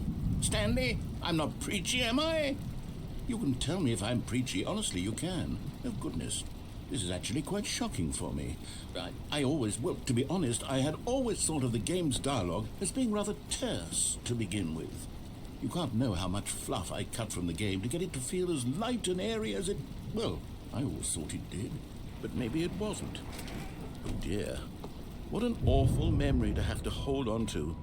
These black marks on my otherwise unimpeachable track record. I feel like a failure. Like I let these people down. Perhaps the Stanley Parable isn't quite as sterling as I always remembered. Une autre critique. What's this one got to say? You constantly have to stop doing anything so the narrator can catch up with his long-winded explanations of what's happening. I wish there was a skip button. A skip button? Well, yes. Yes, I think we can do that. If I'm truly too preachy, then maybe letting you skip ahead for just a moment, surely it couldn't hurt.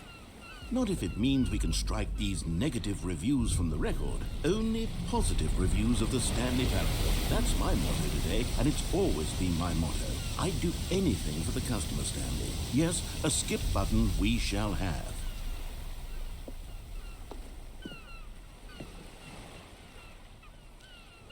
Ok, je peux pas sauter dans l'eau.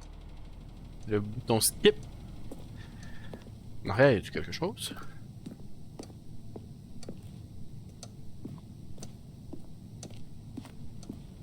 Okay. And here it is. Go ahead and give it a shot. I'll pop you forward in time so that the second my incessant droning starts to bore you, with just the push of a button, you'll have zipped right past it. It's what the players have been asking for, and I'm very proud to have delivered. No more listening to me rambling on and on and on. No. The Stanley Parable is a game for the people. And if the people want silence, then by... Oh, you're back, you see. You were only frozen in time for a few minutes, but it was plenty of time for me to deliver a long, rambling monologue full of unnecessary verbal flourishes and lengthy rumination. Well there, sport. You really did catch me rambling on a bit, didn't you? But that's the power of the button. The minute I start to go off on a thoughtless display of self-absorption... Okay, welcome back, Stanley. Now, I should say that the amount of time the button has been skipping through is becoming longer and longer. That last one was, well, I want to say maybe 30, 45 minutes. It's unendurable by any means, but it's, well, there's really only so much I can ramble on to myself about. I know, it's shocking, isn't it? But at any rate, I do suggest that we not press the button again. I think the skip... Stanley, please don't push the button again. It's been 12 hours. You've just been frozen there. I don't know why the skips are getting longer, but they're really, truly getting longer, and my God, there's no way out of the room. Stanley, the door is gone. It's completely gone. I've looked at it from every angle. I've checked every one of those J'ai le goût de le laisser parler. times, and there's no door, Stanley. There's no door. There's just you and the button, and if you keep pressing it, I have no idea what will happen. I have no idea how long I'll be made to sit here, and more than anything else, I don't know how to stop you from pressing the button again. I can't control anything in this room, Stanley. I can't touch it, and I have to believe, I have to know that sooner or later, no matter how much I plead with you, you're going to press the button again. Why would you? I've been thinking, and I don't know what I can do to convince you otherwise. Oh, my God. And it's all because of those reviews that I couldn't get out of my head. I just couldn't ignore the negative feedback. Why was it so important for me Bon, to on va fix appuyer sur the le bouton problem? parce que je pense que ça finira Why pas, did hein. Cookie Nine's opinion matter so much to me? I've never even met Cookie Nine. I have no idea who they are. What would it ever really matter? But here I am. I'm fixating on every tiny negative thing that anyone ever says about me. The merest mention of one of my imperfections, and I become as impetulant as a child, wild and impulsive. I can't help myself. I can't stop myself from lashing out. Oh, Stanley, you're back. You're back. Oh, my goodness. I have someone to talk to again. Stanley, I think it's been a week. Or 2 weeks. I've been sitting here all that time. Just sitting here. Not a single person to speak with. And you'd think that that's just how it's always been, right? Me talking and you saying nothing. Would you think that it's exactly the same as always? Doesn't that feel like what we've already been doing? Oh, hello, it's you. You're here again. Welcome. I have had time to think about you and about us and about everything we've been through. I've had so much time. I stopped keeping track after a year. Have you ever sat down in one place and not moved for one entire year? Let me describe it for you. To begin with, there is only regret. There is only the turning wheel of missed opportunities. N'ira jamais. Oh. Allô?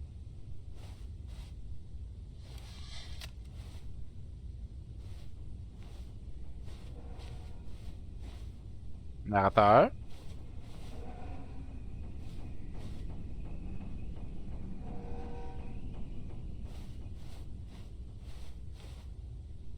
Y'a rien? Ok.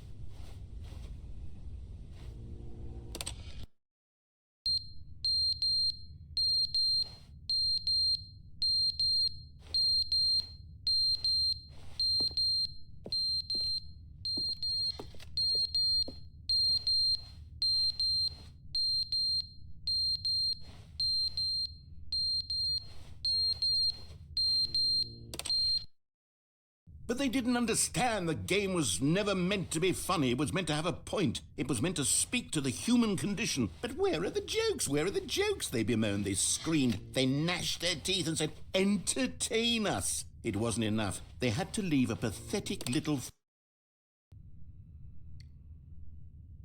Seigneur! Pourquoi j'ai décroché le téléphone?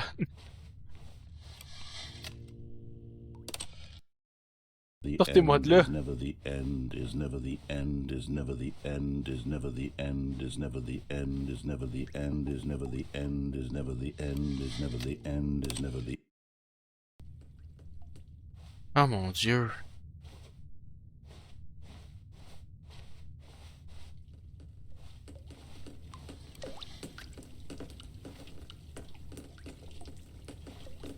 Il y a de l'eau. Attends, je vais aller voir.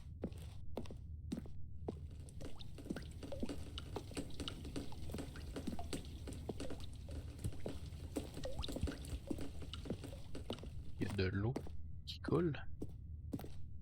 On va réappuyer.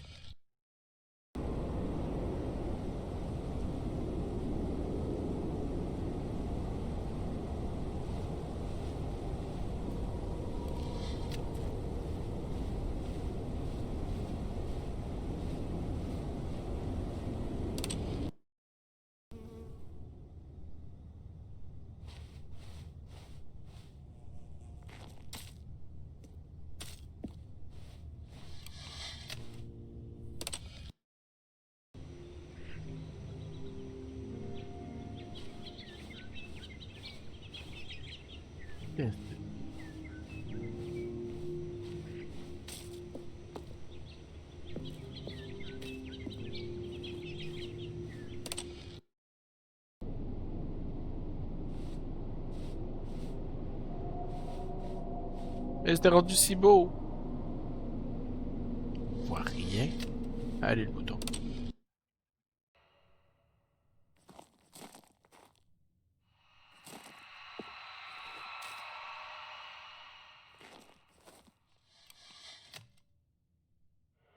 What the...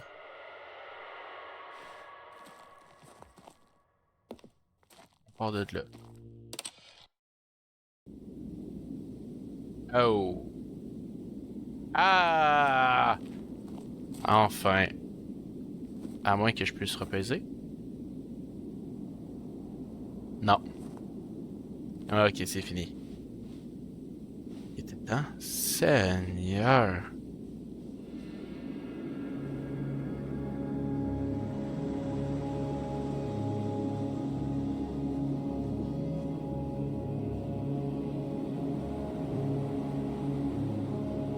C'est ridicule ce jeu-là. Oh mon Dieu.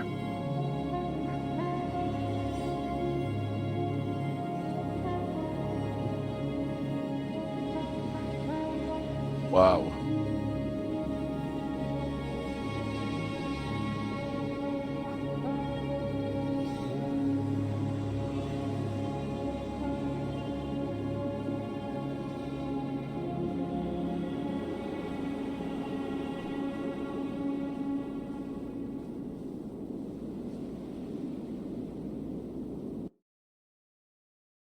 Amenez-moi à mon bureau. C'est pas fini. Ah, c'est pas fini. Ah. A soft wind blew outside and perhaps rain started, and if it did, it stopped shortly after. Stanley hoped that he would one day see weather.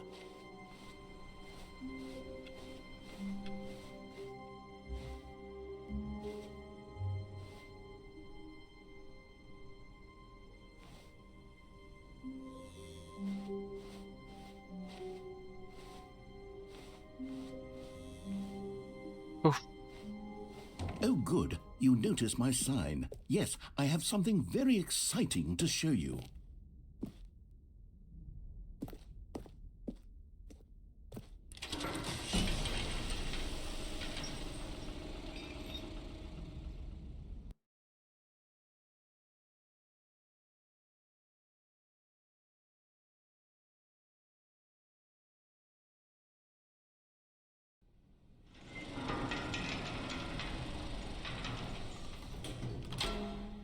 J'espère qu'on recommence pas la même chose que tantôt, hein?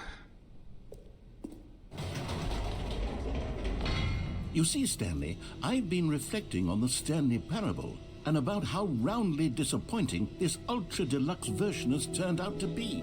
The original Stanley Parable was a landmark, and any new content for it should live up to that legacy. So forget this ultra-deluxe nonsense. I say we take it one step even further. Which is why I'm very proud to announce for the first time ever, the Stanley Parable 2.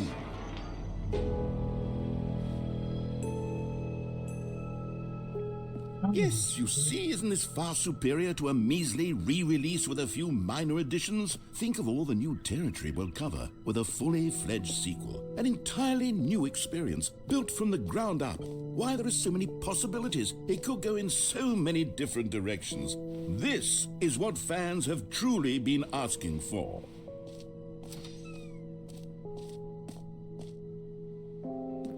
calling it the Stanley Parable 2 is just so much catchier than Ultra Deluxe, don't you think? Ultra Deluxe? What does it even mean? But the Stanley Parable 2, now that's an artistic statement right there. It's future-oriented. It screams progress and innovation and long-term franchising potential. Now, to be clear, I haven't quite nailed down what exactly the Stanley Parable 2 is going to be, but let's take a look at some of the features I've been developing for it. I figure that if I can loosely organize a handful of interesting concepts, that surely the game will sort of naturally spring up around them. Here we are. Go on, try out some of the new features. Il y a beaucoup trop de portes. On va aller à gauche.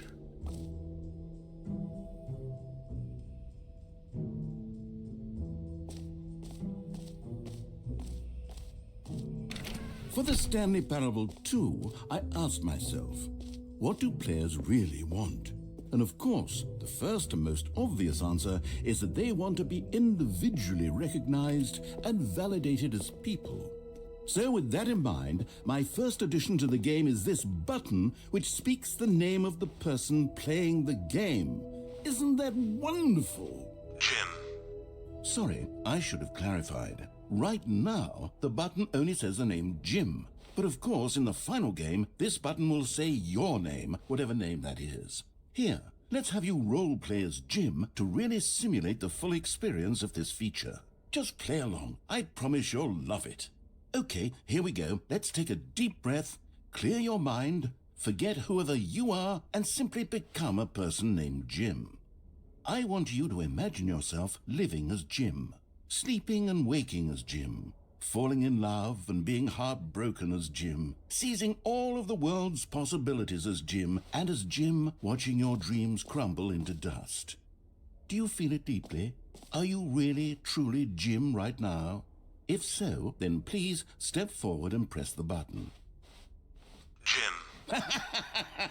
Yes! You see? What a thrill! What a rush! That was you! The button described you. Do it again. Do it again. Jim. Ooh, it hits even harder the second time. If this were the only new feature in the Stanley Parable 2, it would still be worth the money. Let's take a break from the Jim button. I'm too emotionally drained from all of this personal validation. Jim. Whoa there, cowboy. Sometimes a person can be too much Jim. I'm putting the Jim button away. Otherwise, soon you'll start to lose all sense of who you actually are. Jim. Ah, bon. Ok.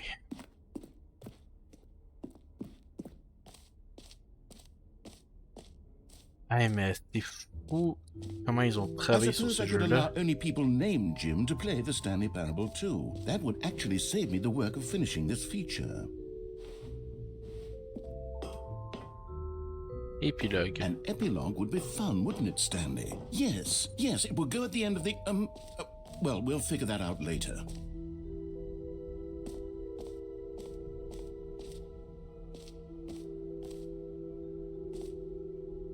C'est gratuit. Trou sans fond. Paramètres champion du monde.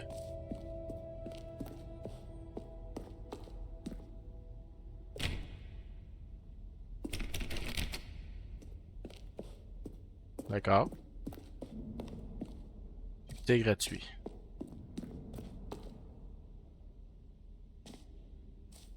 Ou sans fond.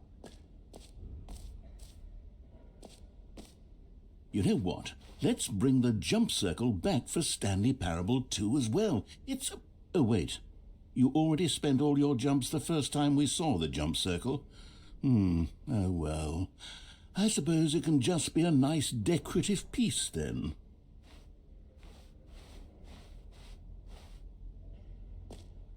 On peut revenir au début parce qu'on n'avait pas tout fait, puis ils disent exit par là. Ici, il y a une porte qu'on n'a pas été. Là aussi. Là, il n'y a rien à faire. Ok, on va aller voir la poubelle. A common complaint of the Stanley Parable was that it was confusing and paradoxical. that it engendered a chaotic sense of reckless despair in those who played it. Well, I'm happy to say that after much consideration, I've engineered a clever solution to this fundamental problem with the game. It's the Stanley Parable Reassurance Bucket. You see, Stanley, anytime you're holding the bucket, a sense of calm and ease will fill your mind and your heart. It's true. As long as you hold on to the bucket, the many disorienting contradictions of the Stanley Parable will feel perfectly normal and perhaps even comforting. You may even come to long for the gentle embrace of jarring cognitive dissonance while the bucket is in your arms. And to be honest, it's a much more convenient solution for me than actually redesigning the game to be less uncomfortable. Can you imagine what a pain in the ass that would be? Yes, the bucket is the perfect solution. Come on, give it a try.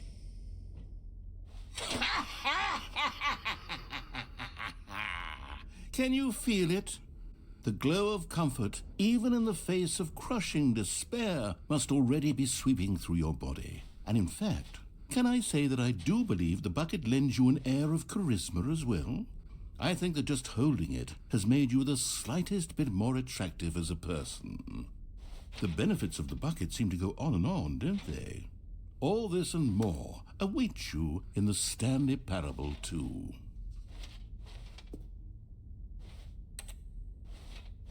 Ok. Ah ben, on a maintenant un saut. D'accord. Does anyone give out awards for most enjoyable bucket in a video game? That really should be an award if it isn't already. Pas des captures d'écran. Okay. Okay, I'll be honest, I haven't yet decided on this one. I think that in the new version, the office could use a bit of decoration, like balloons. But I'm undecided on Get Well Someday and Happy 12th Birthday. Which would you go with?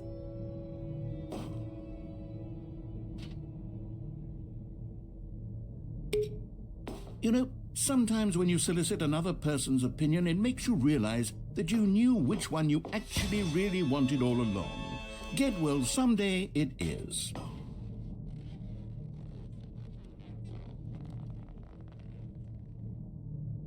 Ok.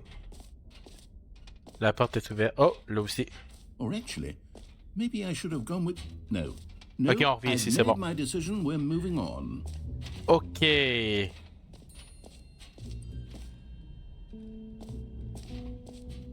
y a un plan. Vous êtes ici. Ouais.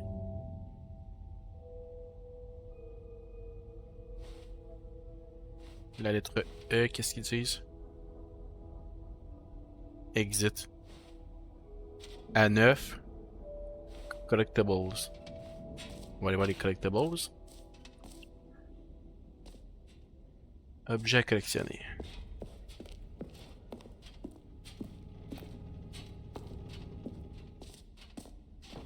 Ah, collectibles. Now it's a real video game. In the Stanley Parable 2, you'll run around gathering up these miniature Stanley figurines. And what's truly innovative is that there will be no reward for collecting all of them. I don't want to stifle the intrinsic joy of watching a number go up. You simply collect all of them, and then you move the hell on with your unremarkable life. Un peu peur. Yeah!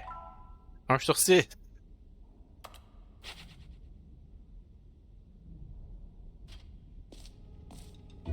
Et j'y retourne. Ok, non, il y a un mur dehors. God, it really is the worst when you collect everything in a video game and then they give you a big fancy reward. C'était gratuit for it. ici. Absolutely tragic.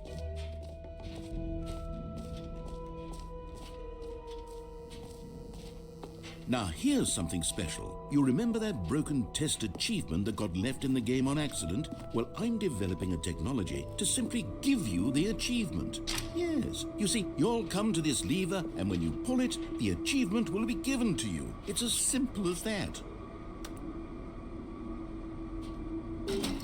Okay, perhaps I should have clarified. This is technology that will exist. Right now, the achievement is still fully broken. I'm not a wizard, Stanley, but I guarantee it will be fixed in the sequel to at last satisfy the hordes of ravenous fans all over the world who have been uproariously demanding this feature. Gamers, we hear you, and I promise it will happen.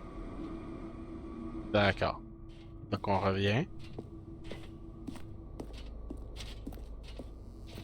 Et finalement, il nous reste le trou sans fond, puis sinon, il nous reste la sortie. What else? What other exhibits haven't we seen yet?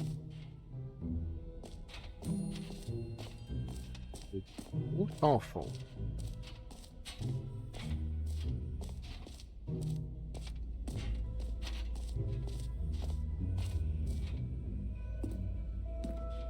Stanley, here's an idea that I'm truly fond of. It's never been done before in a video game. This is, in fact, a hole that you can fall down forever. That's right. Infinite falling. You can fall until the end of time, if you like. A stunning leap forward for video games as a medium.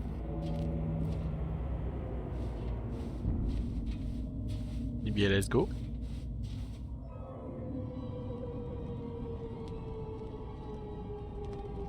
You see, isn't it wonderful? One of my more ingenious concoctions, if I do say so. Now then, since you've gotten to see the infinite hole, you can press the teleport button to pop back up to the top, and we can continue onward.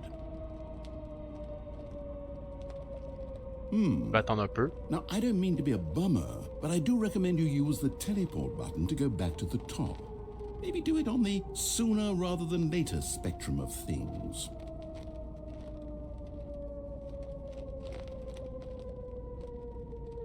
Okay, Stanley, I don't know quite how to say this tactfully, but it's possible that I slightly exaggerated the infinite nature of the hole. Is it a very, very deep hole? To be certain it is. It's an extremely deep hole. I don't want anyone to say that it isn't an astonishingly deep hole. It is. Is it infinite? Well, that sort of depends on your definition of infinity. From one perspective, the infinite is merely philosophical in nature. It's more of a... Okay, well, good for you. You found the bottom of the hole. You found me out, Stanley. I'm a liar and a cheat, and you're so clever. Look, I think the issue here is just that you're unusually fascinated by falling. What normal person actually wants to fall infinitely? I figured the hole was as deep as anyone would actually need. Don't you put this on me. Maybe you're the problem. Look, things got a little heated there. I think we both said some things we didn't mean. Why don't we just put all this behind us and agree to just call the whole mostly infinite? If that works for you, then go ahead and press the teleport button to warp up to the top of the hole and we can move on. I'll just be up here when you're ready. Le trou quasi sans fond. Allez, on se téléporte. Great. Now, I'm very excited to show you even more of my ideas for the sequel. Oh, for heaven. You see, I was right. The problem is you. The problem is that you like holes too much. Not normal. A normal person would have said, yep, that's an infinite hole right there. Goes on forever till the end of time. Ok, ça finit Don't bientôt need to déjà. see it all, but not you. Oh, no, Et no, boum. no, no. You have a weird sort of... Oh. Did the hole seem even shorter to you this time? I couldn't help but feel like you spent a little less time in there than you did before. I mean, admittedly, I didn't make an infinite hole, but I didn't think it was that not infinite. Well, I suppose once again there's Écoute, nothing qu'on to peut do faire. here. If you decide you've had enough of the hole, you can hit the teleport button and come join me up above. Had enough? I'm positively thrilled. I really do have so much more to show you and to talk about, and I've had enough of the hole for a lifetime. Gosh, how could I have guessed? You're back in the hole. If this starts to become a thing where... Wow, okay, yes. I'm starting to become extremely certain that the hole is not only not infinite, but that it's growing steadily less and less infinite. I suspect that I'm starting to hit the point where it's no longer feasible to call the hole infinitely deep, even by the lax overall standards for accountability and marketing. What's going on here? Stanley, I have no explanation for the uncertain nature of the hole's length. Here, Let's try something. Let's pop back up to the top, and we'll see if it gets any shorter. Well, there it is. The shame of my lie has come to haunt me. Not only is the hole not infinite, but it's barely even a hole at this point. It's more of a concavity, or even a very aggressive divot. How is this still appealing to you? I know you're obsessed with holes, but at this depth, I just can't see this scratching the itch. Oh, who am I to judge? You just do whatever it is you're here to do and hit the teleport button when you're ready to move on. Is the, teleport button not working? You sure? Well, I mean, I really don't have an explanation. It was working just a moment ago. Try it again. Still nothing? Well, I suppose there is one thing I can do to fix this. I'm out. Goodbye, Stanley. You couldn't bear to be away from the hole, and now you'll get more time with it than you could ever have asked for. It's a win for everyone. You get to be with the hole, I get to do literally anything else. Take care, Stanley. I hope you and the hole have a wonderful rest of eternity together. Je peux pas utiliser mon saut pour partir de là?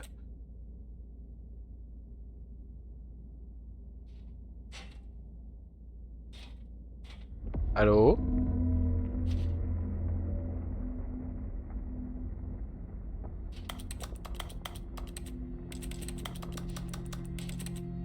Hey! Oh! Non, sérieux, on a supprimé l'option reçue pour avoir obtenu n'importe quel succès pour la... Quoi? Oh.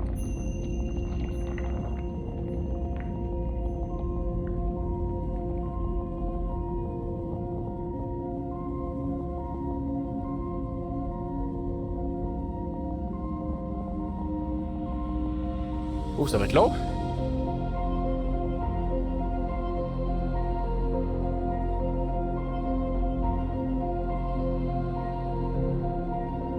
Ah, ok. Non? Je pensais que l'écran devenait noir. Ça allait couper.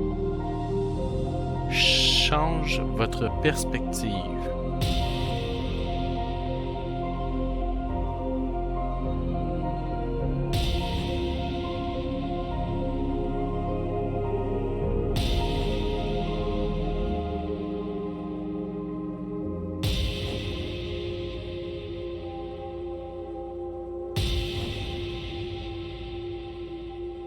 Change votre perception.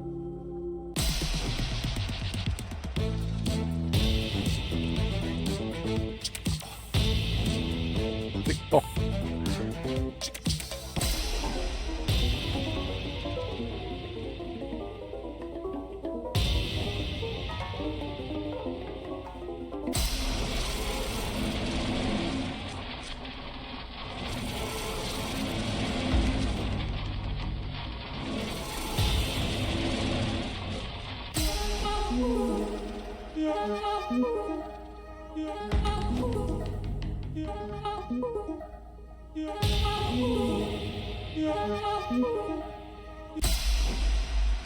My head's stronger. Now you're no longer using up the space of mine. My head's stronger.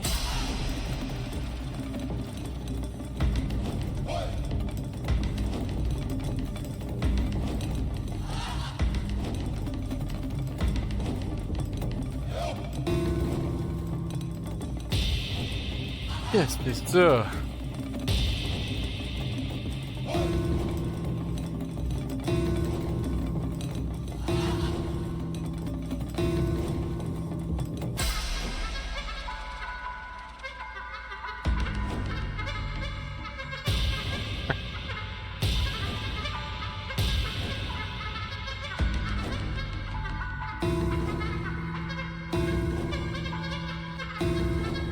Stanley? Stanley? Stanley? Ah, mon Dieu. Oh, good, you're awake. It seems you had sort of dozed off there, drifting away into dreamland. But we can't have that, Stanley, because this hole is just so darn fascinating that I want you to be wide awake for every second of it. You don't want to miss a single moment. So how about if I just pop in from time to time and wake you up to keep you really truly focused on the whole. From the looks of things, you and I will have many, many years here in this hole, and I'm looking forward to all of them. Stay alert, Stanley.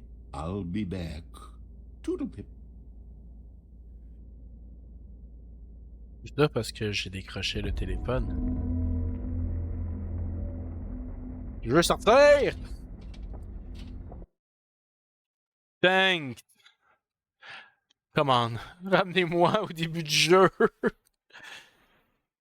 On n'a pas encore fini. Ok. Here we are. Go on. Try out some of the new features. Ok. Oh, non, c'est bon.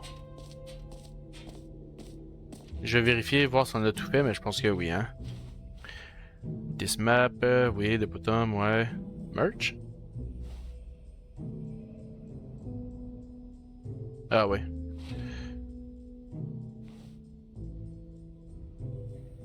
D'accord.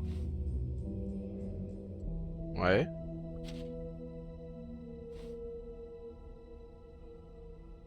Oui. Et puis là, collectible, infinito. Exit!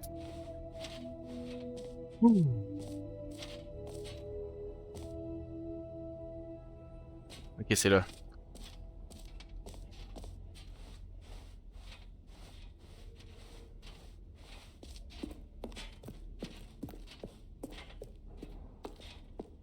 All right. Have you seen everything you wanted to? Ready Wait. to move on now?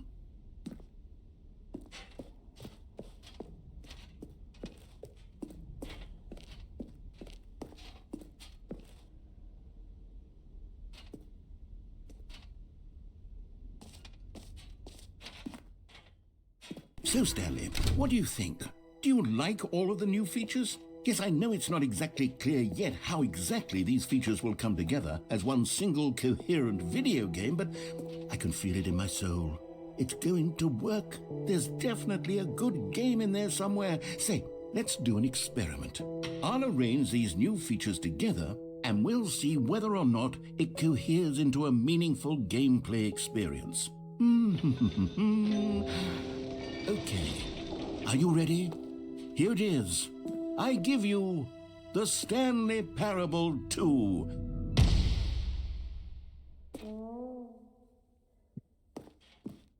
I mean, there's potential here, right? It's sort of... Okay, never mind. Hold on, let me do a different arrangement. Okay, yes, this is much better. I feel good about this. Here we go. Version 2. Who am I kidding, Stanley? This isn't a coherent video game at all. It's a lot of gags. And I do very much enjoy creating gags, but they don't add up to anything. I wanted more than anything to create a sequel that would capture all the magic of the first game. I wanted fans to love it. No matter how good these gags are, they won't stand on their own. They would need the structure and the gameplay of the original. Wait, maybe that's it. I can take the original Stanley Parable and simply, well, insert a few of my new features into it. Tastefully, of course. With respect. With care for the vision and integrity of the original game. Would it possibly work? I suppose it could. But it would need a really, really tremendous title screen. A title screen that says with bold and uncompromising conviction, "This is the Stanley Parable 2. Let me see if I can whip something up. All right, perfect. Go ahead. Take a look.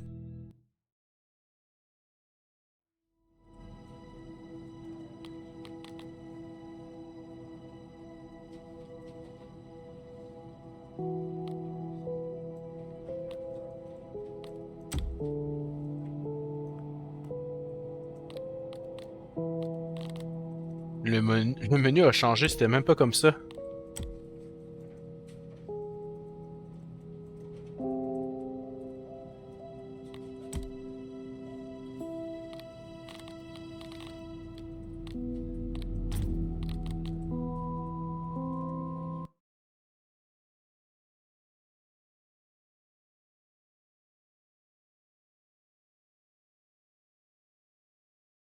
This is the story of a man named Stanley.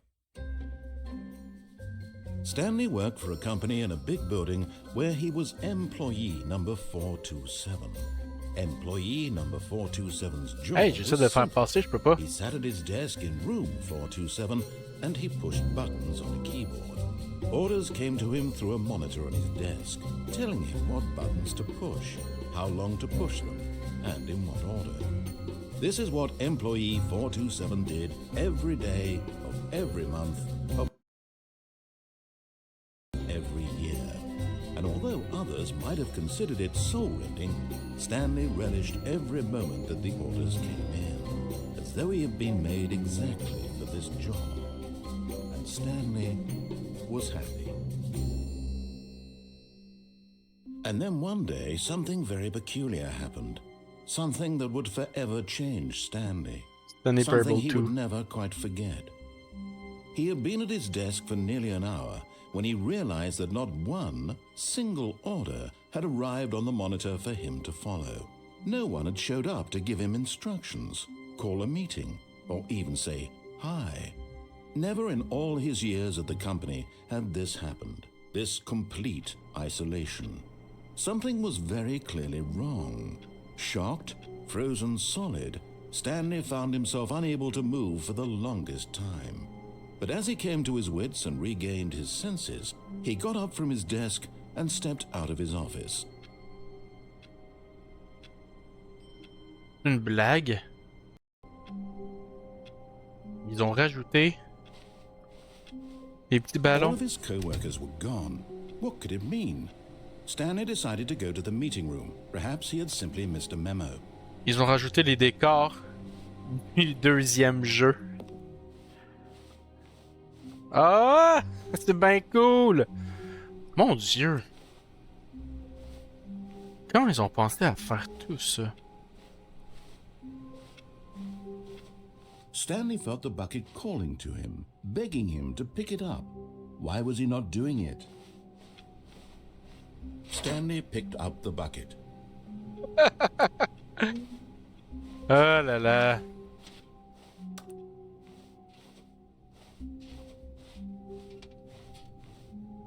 Stanley clutched the bucket tightly to his chest and entered the door on his left.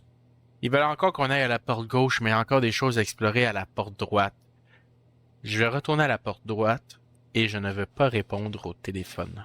This was not the correct way to the meeting room, but Stanley had felt the bucket calling to him, telling him that the employee lounge was simply the place to be. And here it was. Had the bucket turned out to be correct? Was this better than the meeting room? Yes, Stanley thought to himself. Yes, perhaps it truly was. How insightful the bucket turned out to be. No, never mind. The bucket was wrong. Stanley took the door on his left to go back to the meeting room. No, Said the bucket. don't go to the meeting room. Go somewhere else. The cargo lift, yes. Go there. Good. Said the bucket. Now ride the lift all the way to the top. There's something up there I need you to do. Stanley did not question why or how this bucket was speaking to him. It should have alarmed him, of course, because buckets can't talk. But Stanley chose not to think about this obvious fact. He was firmly convinced that the bucket had spoken to him, and he unthinkingly did whatever the bucket asked. Il va où le jeu? Ça va jusque où? In here. Said the bucket. Go into this dark room over here. Stanley once again obeyed blindly. Cette fois-ci, je Now pick réponds up pas. the phone. Said the bucket. Pick up the phone and it will take us back home where we can go about life together. Je ne répondrai pas.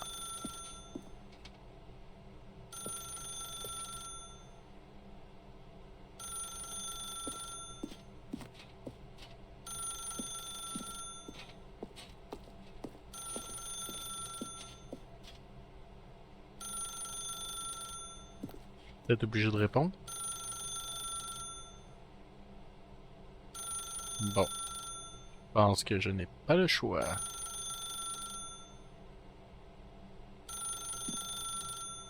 Et on va décrocher. Comment que je peux le débrancher? Oh! Oh, hold on. Why did you unplug the phone? Were you trying to resist the bucket's orders? Stanley, I was joking. Obviously, the bucket isn't talking to you and telling you to do things. Buckets can't talk. It was a joke. Don't you get the joke? It's funny, Stanley. A talking bucket. Can't you see? Oh, goodness. I must have really bungled up the delivery if you actually took me seriously. Where did I mess up the joke? Should I have paused for longer or spoken quicker? Comedic timing is so difficult. I wish I were better at it. But there isn't exactly an instructional video on comedy that one can watch to parle. Oh, wait, yes, there is. It's sitting right here. Let's take a look. What is comedic timing? What is comedic timing? How does it work? How long should it last? How can it be used to effectively silence your political enemies? And more importantly, can it be taught in its entirety within 90 seconds? Thankfully, the answer to all of these questions is yes. Let's dive deeper. If you've ever told a joke or made someone laugh, in all likelihood, you did it while standing 50 to 80 centimeters from them in a room of no more than 76 degrees Fahrenheit, with one of your arms raised straight upward at a 15-degree angle from your body. These are the optimal conditions for good comedic timing. Okay. To begin the joke, start by stating and spelling your name. Next, provide a brief synopsis of the joke, including the specific times at which the recipient of the joke will laugh, and then spell out your name a second time. With these steps complete, it's time to begin the humor. Speak the entire joke in no more than 18 seconds and no less than 13 and a half, pausing only for bathroom breaks when necessary. When the joke has concluded, it is customary to inform your listener that the joke is over by declaring in your loudest possible voice, "I'm dunny with the funny." Let's practice screaming, "I'm dunny with the funny" now. Wow. Je sais comment raconter une This blague saying maintenant. is a perfect example of expectations management, which is the cornerstone of good comedy. Finally, it's time to hand out surveys. Collecting hard data from your audience on how rapt they were throughout the joke is the only way to grow or learn as a comedian. An effective survey should be no less than 10 pages long and should include the same question reprinted several times, just to ensure the survey taker is actually paying attention and not simply filling in answers at random. And that's all there is. With these strategies at your disposal, you'll have audiences doubled over in laughter and even tripled over in laughter in no time at all. Just remember to let them stop laughing at some point, you gut-busting little scamp. After all, we're each of us needed on the front lines of the war to fight the 12-legged invaders who threaten our very existence, and who very likely die in a hailstorm of bullets and mandibles. All of us must be prepared to give our lives to this noble cause, just as our children must do after us, and their children after them. Godspeed, and may Earth reign supreme. Hey, goodness, this video is a little outdated, isn't it? Well, no matter. I think the fundamentals of proper comedic timing are still as relevant today as they were back then. So with that in mind, I believe the only way forward is for us to return to the two doors and walk through all of this again, so I can try telling my story with more appropriate comedic delivery. Come along, let's head back. C'est la première fois qu'on peut revenir en arrière. I can feel it. This time, I'm really going to nail the delivery. You'll be in stitches. A talking bucket, you'll say? How ridiculous. How absurd. What a hilarious concept. The king of comedy. That's what you'll call me. Thank goodness we had the instructional video. Otherwise, who knows where we'd be right now. Well, I wouldn't be the king of comedy, that's for sure. The bucket spoke to Stanley. The bucket spoke. The bucket spoke. Oh, I'll figure it out on the fly. No need to overthink things. Okay.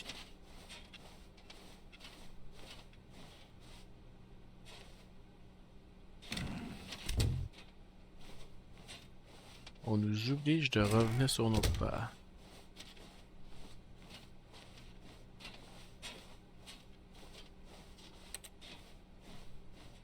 Très bien. Here we go. You ready? When Stanley and the bucket came to a set of 2 open doors, they entered the door on the left. Ça finira jamais. Oh oh! What? We're back at the phone already? No. What's going on? There was supposed to be several rooms leading up to this. There was supposed to be a build-up to this point, a dramatic display of remarkable comedic wit which culminates in this scene with the phone. But now the timing's completely off. The joke will never land, or not the way it was meant to. And it's all my fault. I must have forgotten that the phone room comes immediately after the 2 doors room. What an egregious mistake. I've made a fool of myself. I don't deserve the title of King of Comedy. I'm nothing. I'm not even the lowliest joke-telling whelp. I think I need to go back and rewatch that instructional video again. Pas nous en tout cas. Yes, surely that will help me improve my... Here we go. You ready? When Stanley and the bucket came to a set of 2 open doors, they entered the door on the left. J'ai le goût d'essayer encore la droite pour une autre raison. Mais je pense que ça ne fonctionnera pas. What? We're back at the phone already? No. Ok, c'est bon. Here we go. Ils nous interdisent. When Stanley and the bucket came to a set of 2 open doors, they entered the door on the left. Mais il va falloir que j'y retourne à droite parce qu'il y a un autre endroit que j'ai pas fait. Un dernier, je pense. No. You were supposed to go through the door on the right, leading back to the phone. Did you not even look at the instructional video? I think this is all covered very clearly. There's no way I can make the comedic timing work now. It's done. The joke is completely done and over. It's all your fault, Stanley. I'm going to be ridiculed in the community of other joke writers. I'm going to be shamed at every one of our meetings from now on. All because you couldn't watch a simple video and take a hint. Are you proud of yourself for bringing me down, Stanley? Are you proud?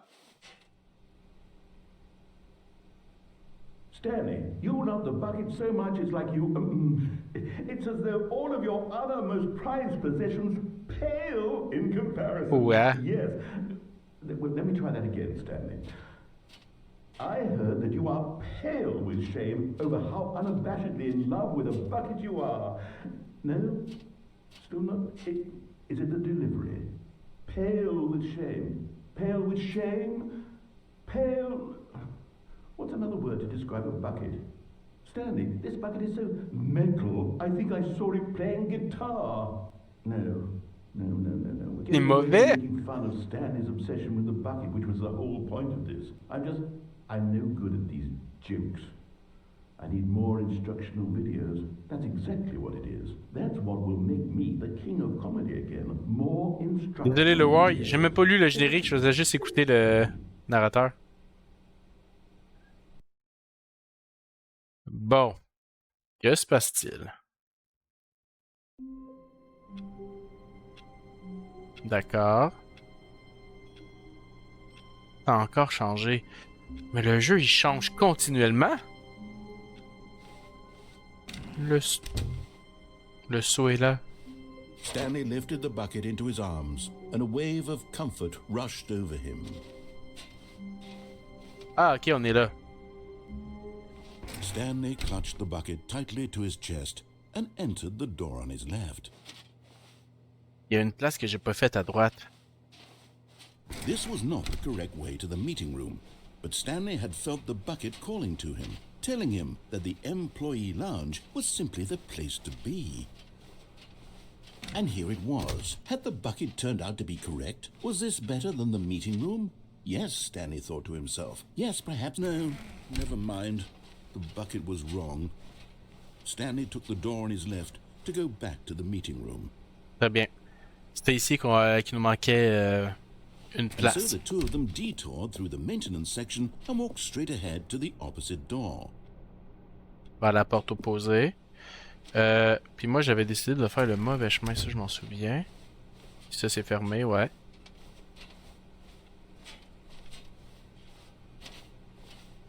Ouais, c'est ça. Still no one was here. Stanley needed the bucket's warmth and comfort now more than ever. Perhaps his boss's office was where he'd find answers. Ok, c'est ici. Il m'avait demandé de monter pour aller voir mon boss, et moi j'ai décidé de descendre. Elle est là. Coming to a staircase, Stanley and the bucket walked upstairs to the boss's office.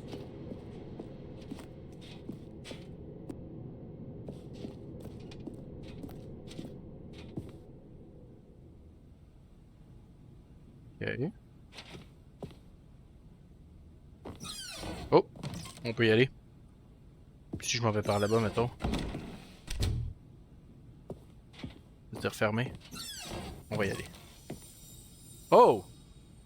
C'est une joke? You found one of them. One of the miniature Stanley figurines. Remember, no reward for collecting all of these, only the intrinsic pleasure of a job well done. You can't buy that sort of happiness, Stanley. God knows I've tried. So, I implore you to savor each and every moment you come across one of these beautiful figurines. Wow.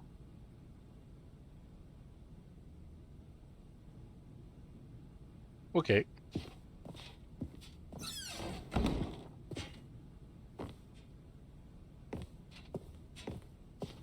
Oh!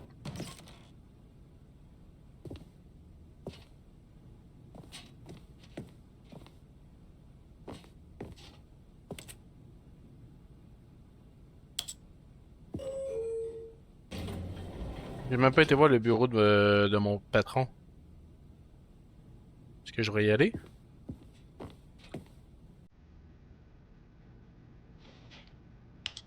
On va monter.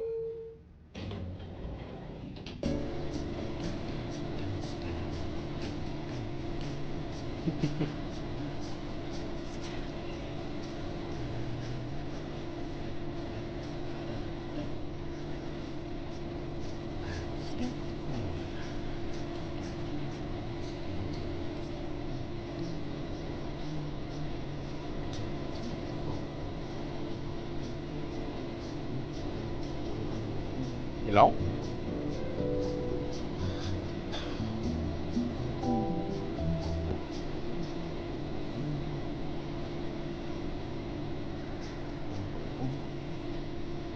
Ok.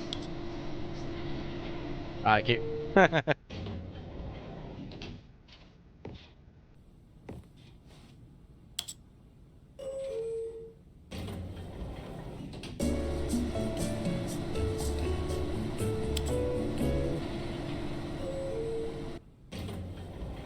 Il y avait absolument rien à faire. D'accord.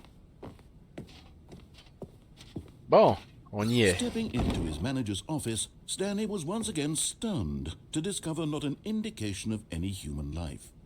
Crushed by the weight of this revelation, Stanley may have broken down into an emotional dumpster fire if not for the soothing presence of the bucket.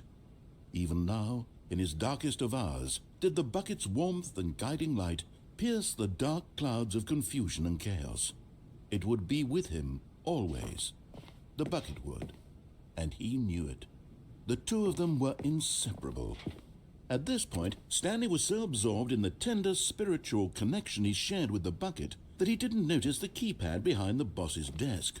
Nor in his bliss of simply being near the bucket did he have any notion that the PIN number for the keypad was 2845.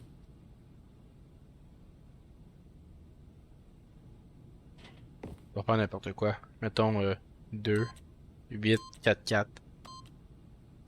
Stanley just sat around twiddling his thumbs. Trying to input anything on the device was useless, since he could never possibly know that the combination was 2845. But Stanley guessed the correct code by sheer luck. Was it that the bucket knew all along? Was the bucket guiding him? Yes, this is certainly the most logical explanation.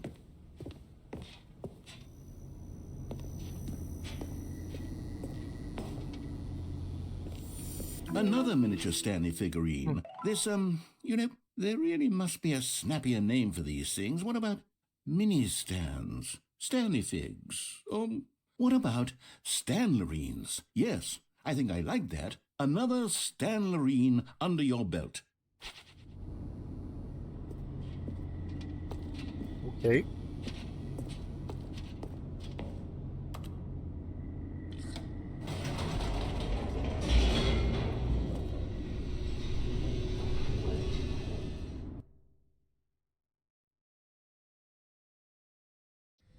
The elevator raced downward, plummeting towards an unknown fate.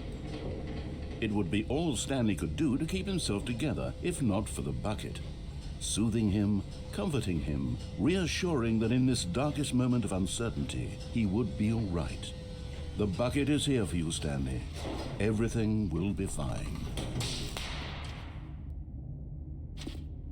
Hey, je peux remonter? On va continuer.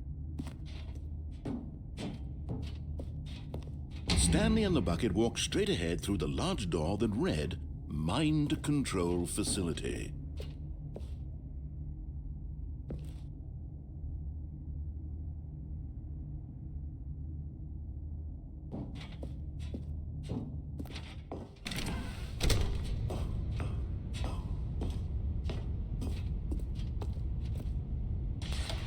The lights rose on an enormous room packed with television screens. What horrible secret did this place hold? Stanley and the bucket both wondered to themselves.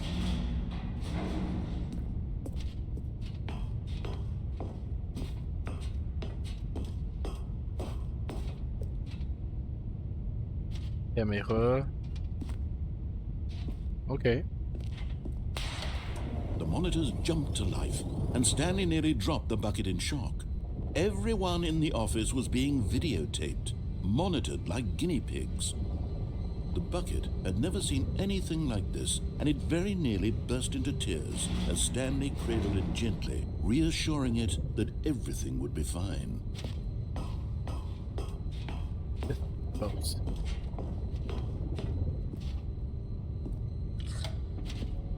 Was the bucket under the mind control facility's influence as well? Had the bucket been told to do things it didn't wish to do? What kinds of things does a bucket want to do or not want to do in the first place? These questions raced furiously in Stanley's feeble mind. No! He screamed into the bucket. He couldn't accept it. His own life in someone else's N'importe control. quoi si j'avais pas été chercher le saut pis toute la deuxième partie du jeu, si j'avais déjà pris ce chemin-là autrement, sans le saut, sans les figurines. But here was the proof. The heart of the operation. Controls labeled with emotions, happy or sad or content. Walking, eating, working, all of it monitored and commanded from this very place. And as the cold reality of his past began to sink in, Stanley decided that this machinery would never again exert its terrible power over another human life. For he and the bucket would dismantle the controls for good.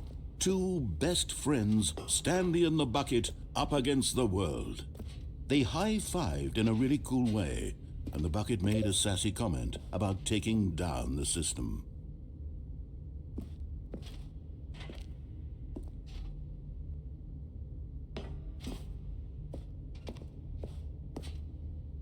Moi, je peux accéder là-bas. Là, j'ai appuyé sur le chiffre 5.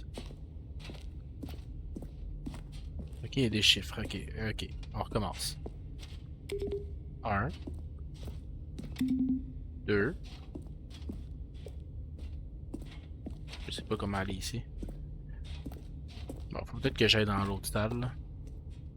De toute façon, on voit absolument rien.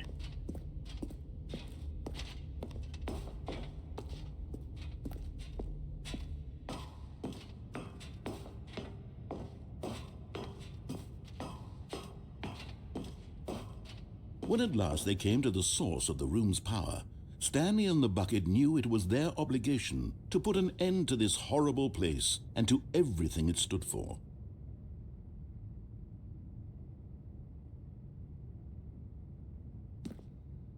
But at the last second, the bucket jumped in and pressed the button to turn on the controls. Stanley gasped in horror. Had this been the bucket's plan all along? To take over the machine and claim the power for itself? How could the bucket have betrayed him like this?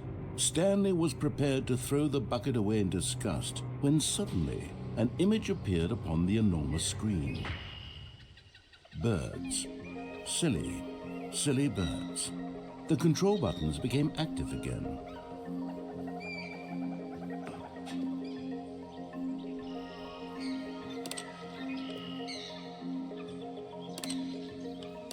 Stanley flipped through one video of silly birds after another, and then it dawned on him. This wasn't a mind control facility at all. It was a facility for monitoring and surveilling silly birds all over the world. The mind controls were only a facade to disguise its true intentions. Had the bucket known this all along? Stanley marveled at the metal genius in his hands, the one who had pointed him towards this incredible discovery. Stanley and the bucket never found freedom because they spent the rest of their lives here in this place, flipping through live streams of the silliest birds imaginable. Of all the possible paths his life could have taken, this one was surely the best. And Stanley was happy.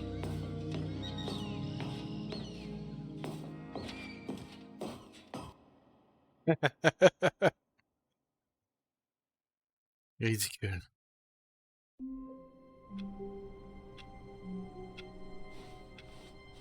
All of his co-workers were gone. What could it mean? Stanley decided to go to the meeting room. Perhaps he had simply missed a memo. Mais si on prend pas le saut.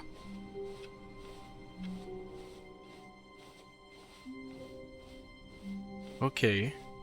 When Stanley came to a set of 2 open doors, he entered the door on his left. On va aller à gauche. On va aller à gauche pour la première fois. Allons à gauche.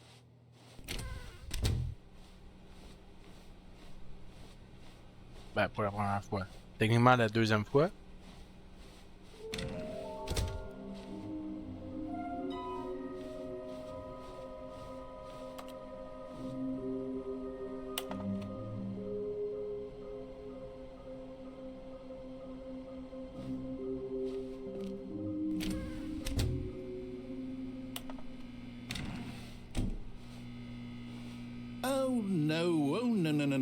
No, not again. I won't be part of this. I'm not going to encourage you. I'm not going to say anything at all. I'm just going to be patient and wait for you to finish whatever it is you enjoy doing so much in this room. Please take your time.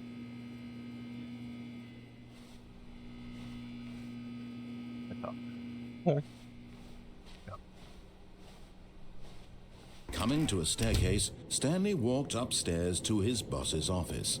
On va y retourner.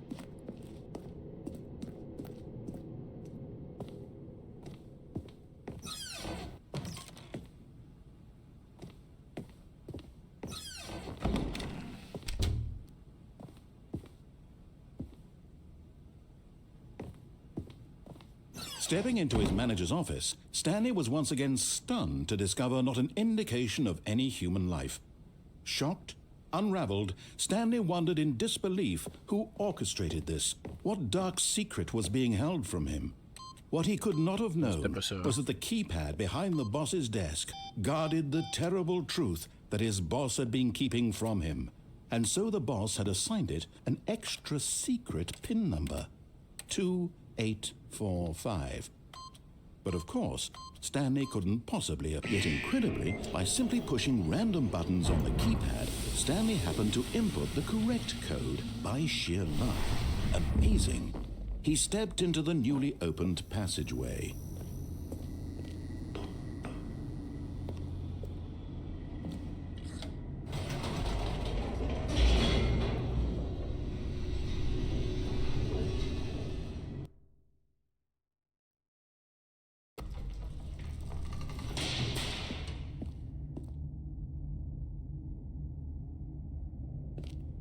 Et si je reviens en haut? Whoops. Nope. Never mind. Stanley actually got back into the elevator and went back up. Silly me. Why did Stanley do that when he knew that it would just lead back to his boss's office? Well, that's a great question. I just can't wait to find out.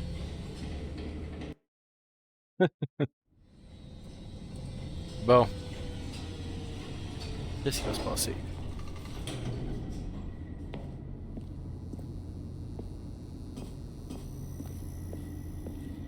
Here we are, Stanley. It's your boss's office. Exactly the way it was before you got onto the elevator. It's still just exactly what it is. Mais... What a decision you've made to come up here and look at the office again. This has fleshed out the plot of the story in new and fascinating ways I could have never anticipated. It's that keen eye for storytelling that you have, an incisive rapid fire of critical plot points, one after the other, weaving a rich tapestry of uncompromising narrative. Wow! I'm bolted to the edge of my seat.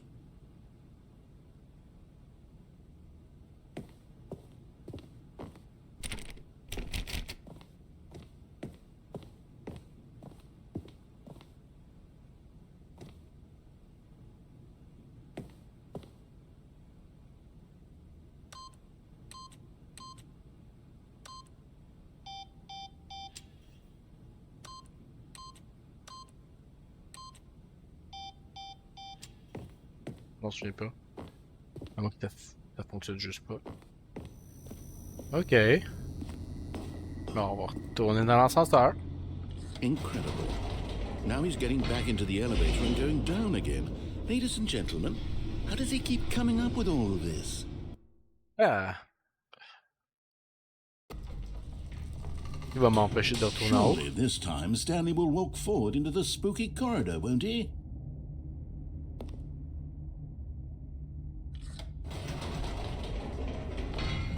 Did you think we were going to go forward down the spooky corridor? No. It's time once again to go back up in the elevator. I can't even begin to grapple with what might be up there. Is it the boss's office again? Or what if it's the boss's office this time? The suspense is killing me. Mon Dieu.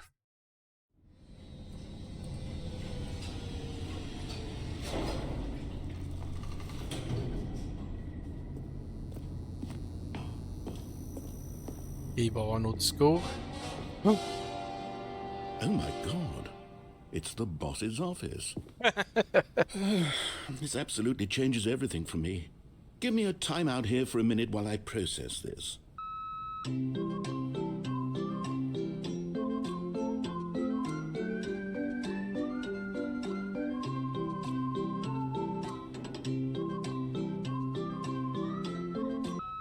Okay, I'm ready. I'm prepared to embrace this stunning revelation and to move forward with... No, wait. No, I need more time to process.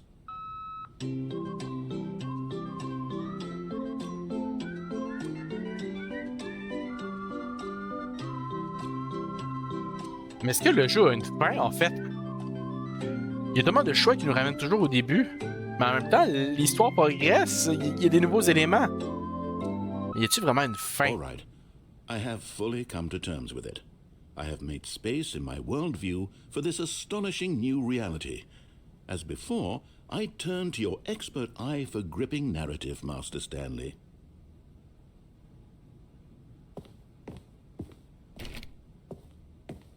Très bien.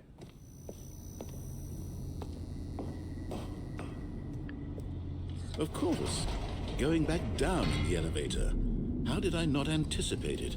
I mean, sure, now it's obvious, but you have to understand that 30 seconds ago, this kind of thing had never been attempted before. I had no frame of reference to even anticipate it.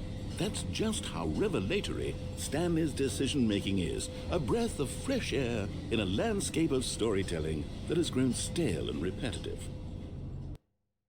Ils vont m'empêcher de remonter cette fois?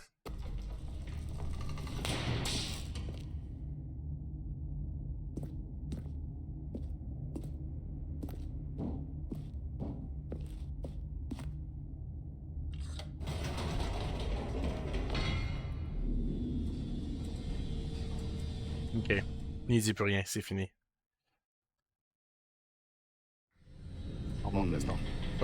You know what? I've just thought of something. Hold on, let's stop for a moment. Don't you realize? It's the anticipation, Stanley. You and I, we have no way of knowing what will be at the top of this elevator, but the suspense, the agony of waiting and anticipating and having to guess, that's the real thrill. Oh, I simply don't want to let that feeling go. It's so precious, so fleeting. Why don't we take this elevator ride nice and slow? There we go. Isn't this so much more exciting? You know, Stanley, it seems like nowadays the only thing that audiences want is to be shocked as loudly and frequently as possible. They want big, explosive moments flung right in their faces from the very moment that things get started. But where's the tension? Where's the trust in the audience to build a slow and nuanced appreciation for the story, the characters? Why aren't we given time to imagine the surprises? To have to think and to anticipate and then to marvel at the eventual reveal. This is storytelling, Stanley. What you and I are doing right now. This is the most exciting narrative to be developed in years. Hey! And it's really all because of you. You're the one who took this bold step of revisiting the exact same locations over and over. Truly, I mean it. This is unique and different. It's not like anything else out there. You see, I want stories that surprise me, Stanley. I want to have to think. I want to be engaged and not pandered to. We're being fed such unimaginative drivel all the time, and we all know it, which is why we're so starved for content that makes us feel sharp and vital and alive. That's why people like you so much, Stanley, because you're not afraid to spit in the face of tradition. You're a role model, you know? People look up to you, which is why... Oh, I didn't know when to spring this on you, but, well, I've gathered a little press conference for you, so that you can talk about your work and your storytelling and your life. Yes, I know you're not much for the public eye, but I thought it would especially mean a lot to the people who have been following you from the beginning. They really look up to you, Stanley. I don't know if you realize the impact you have on them. This is the kind of gesture that might leave a tremendous impact on them for the better. Oh, good, we're here. Okay, the room where we're holding the press conference should be just around the corner here somewhere.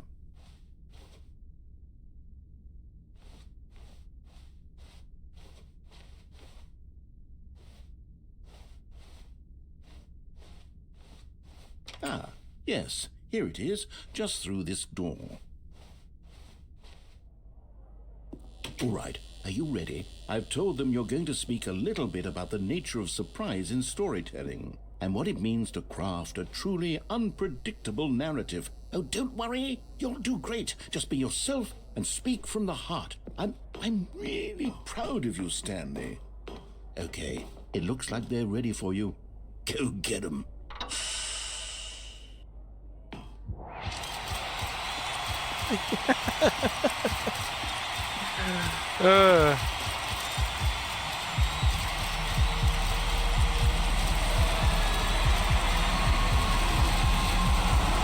Non, ok, on peut pas ramener. Oh!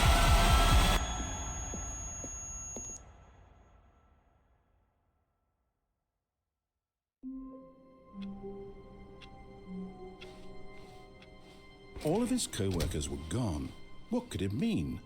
Stanley decided to go to the meeting room. Perhaps he had simply missed a map. The confusion and the chaos all seemed to melt away as Stanley embraced the bucket. Stanley clutched the bucket tightly to his chest and entered the door on his left.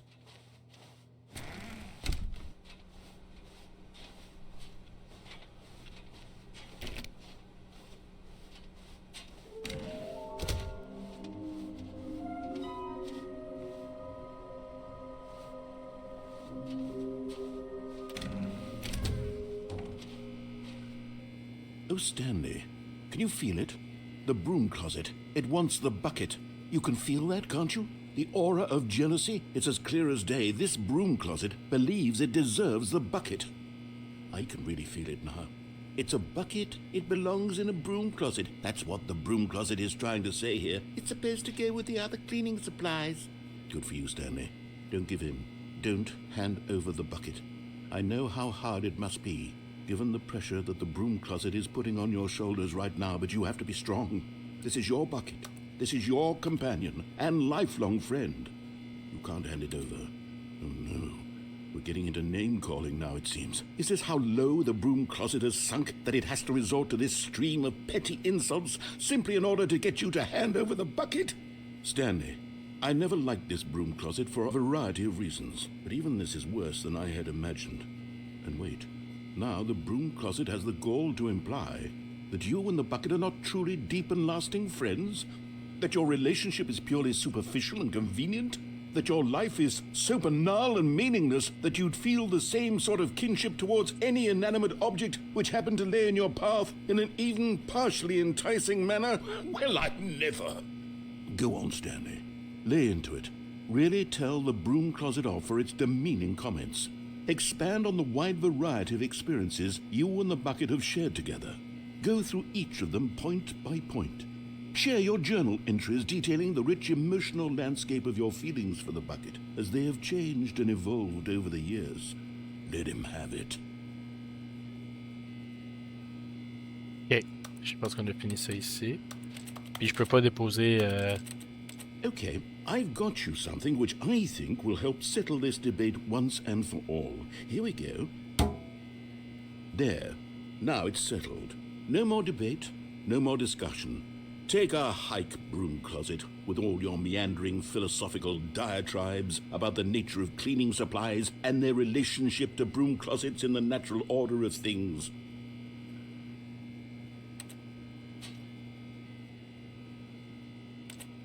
All right, I've got a second sticker back here, and I'm going to slap it on as well because I think it's appropriate.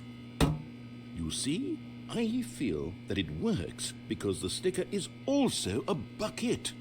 That way, if you're ever unsure whether the thing you're holding is a bucket or not, you can look down at this sticker and say to yourself, "Ah, it's a bucket." There really is a wide variety of applications for this sticker. On a le droit... Quand on va avoir le droit à un troisième autocollant? You know what?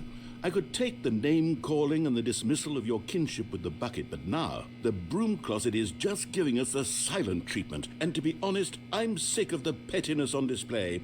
You can stay here all you like, but I've had it with this impetulant room of cleaning supplies. Easily the most childish such room I've ever been in. I'll see you outside, and we can get on with the story about you and your bucket. Si je retourne, non, rien. Ok. Bon, qu'est-ce qu'on fait là? Coming to a staircase, Stanley and the bucket walked upstairs to the boss's office. Ok, on va retourner en haut.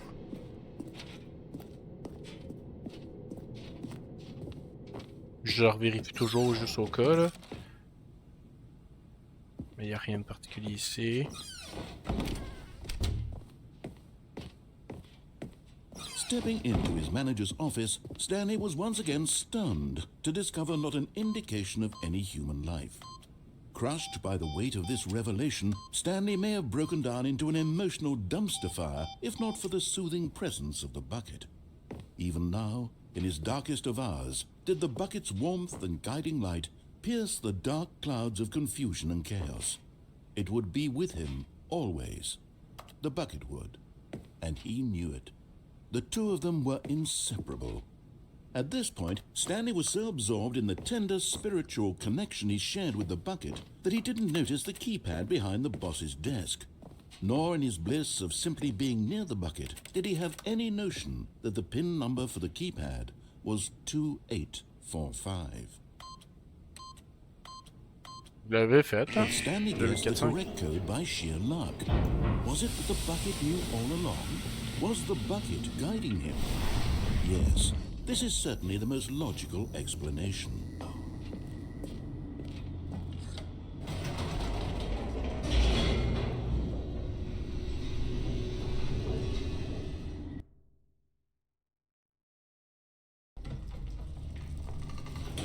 Ok. Stanley and the bucket walked straight ahead through the large door that read Mind Control Facility. Mais, si j'y retourne et que je fais off, finalement, On va aller tester ça. Allez. The lights rose on an enormous room packed with television screens. What horrible secret did this place hold? Stanley and the bucket both wondered to themselves.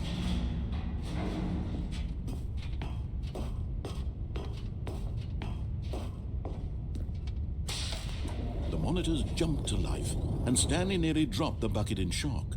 Everyone in the office was being videotaped, monitored like guinea pigs. The bucket had never seen anything like this, and it very nearly burst into tears as Stanley cradled it gently, reassuring it that everything would be fine. Was the bucket under the mind control facility's influence as well? Had the bucket been told to do things it didn't wish to do? What kinds of things does a bucket want to do or not want to do in the first place? These questions raced furiously in Stanley's feeble mind. No! He screamed into the bucket. He couldn't accept it. His own life in someone else's control, never! He squeezed the bucket tighter, his one friend in the entire world. At this point, he could trust no one except for the bucket. Okay. But here was the proof. The heart of the operation. Controls labeled with emotions, happy or sad or content. Walking, eating, working, all of it monitored and commanded from this very place. And as the cold reality of his past began to sink in, Stanley decided that this machinery would never again exert its terrible power over another human life. For he and the bucket would dismantle the controls for good. Two best friends, Stanley and the bucket, up against the world. They high-fived in a really cool way, and the bucket made a sassy comment about taking down the system.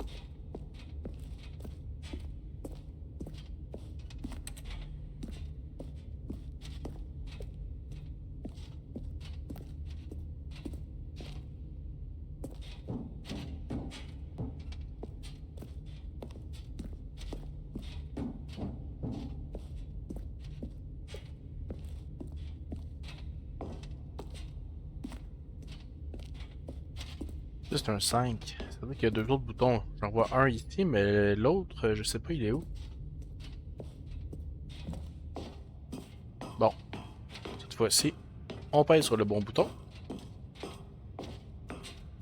Allez. When at last they came to the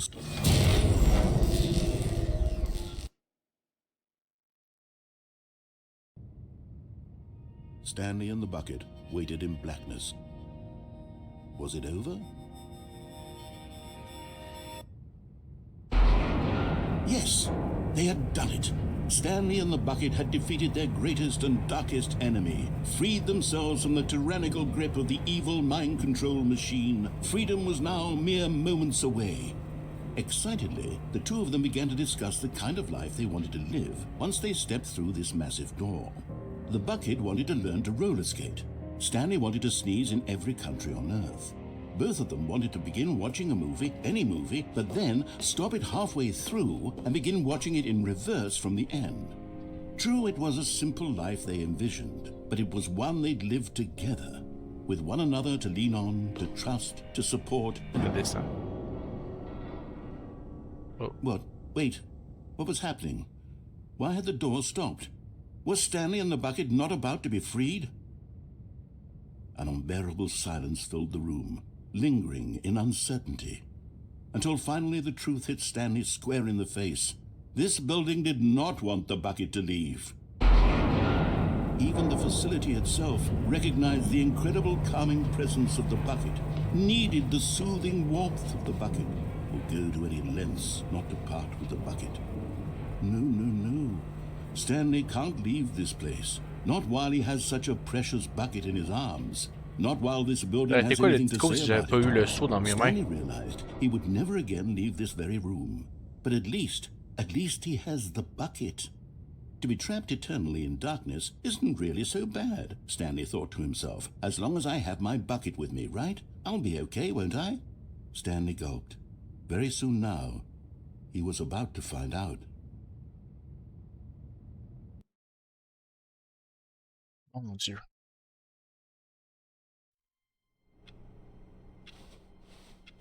All of his co-workers were gone. What could it mean? Stanley decided to go to the meeting room. Perhaps he had simply missed a memo.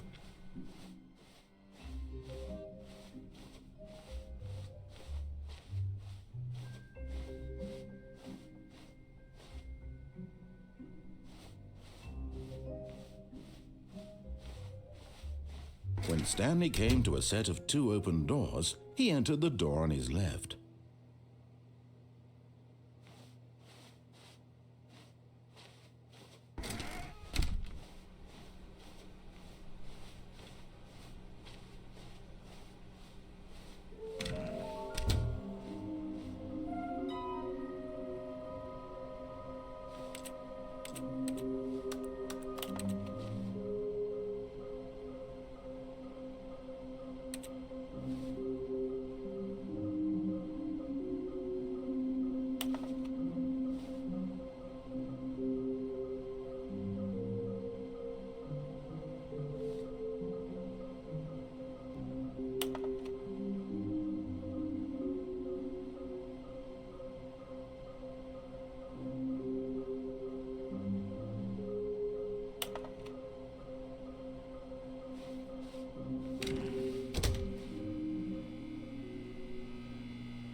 Ah, c'est niaiseux. Coming to a staircase, Stanley walked upstairs to his boss's office.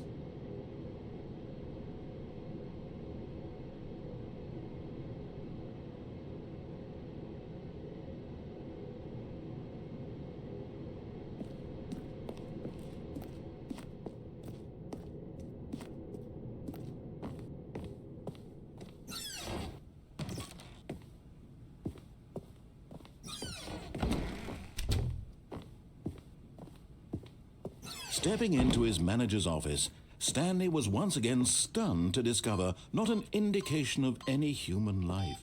What could it mean? Stanley wondered aloud to nobody. He began wildly tearing through papers on the boss's desk, pulling books off the shelf, looking behind paintings, desperate for clues to his situation. But his attention was caught by a keypad behind the boss's desk.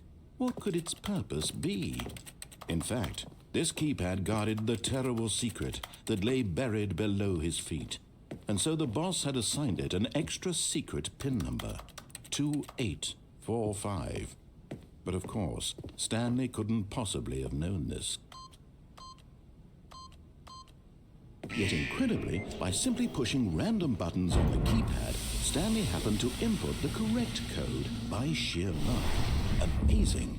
He stepped into the newly opened passageway.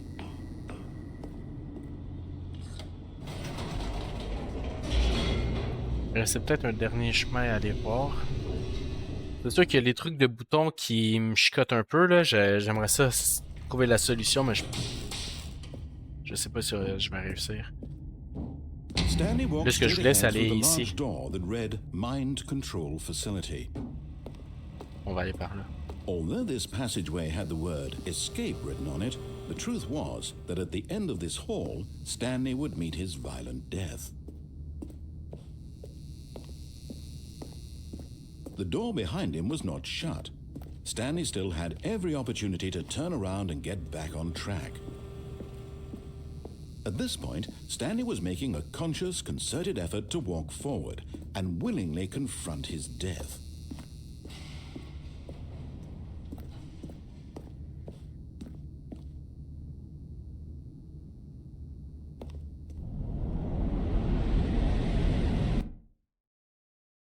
Encore.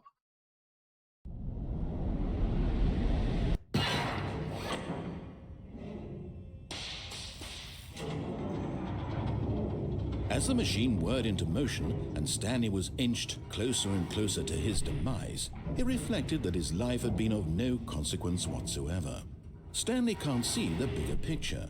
He doesn't know the real story, trapped forever in his narrow vision of what this world is. Perhaps his death was of no great loss, like plucking the eyeballs from a blind man. And so he resigned and willingly accepted this violent end to his brief and shallow life. Farewell, Stanley.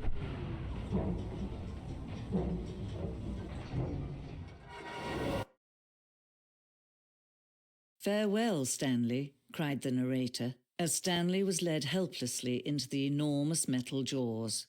In a single visceral instant, Stanley was obliterated, as the machine crushed every bone in his body, killing him instantly.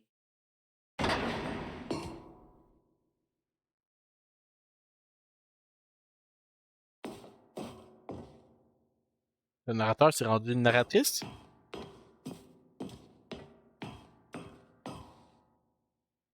And yet it would be just a few minutes before Stanley would restart the game, back in his office, as alive as ever. What exactly did the narrator think he was going to accomplish?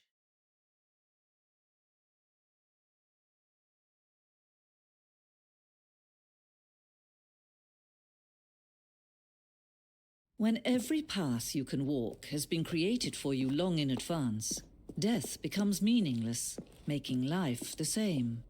Do you see now? Do you see that Stanley was already dead from the moment he hit start?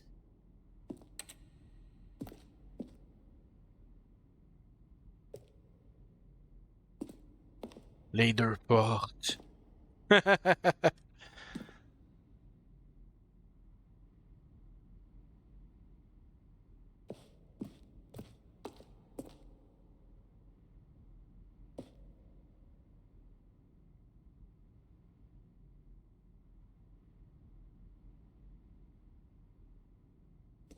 Wow.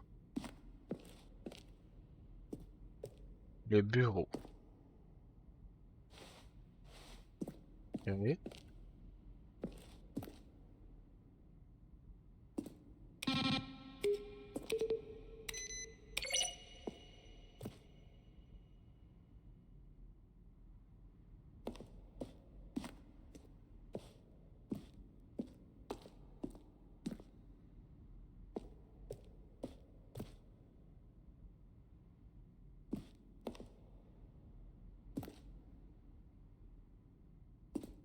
Et l'impeccable Kevin Brighting en tant que narrateur.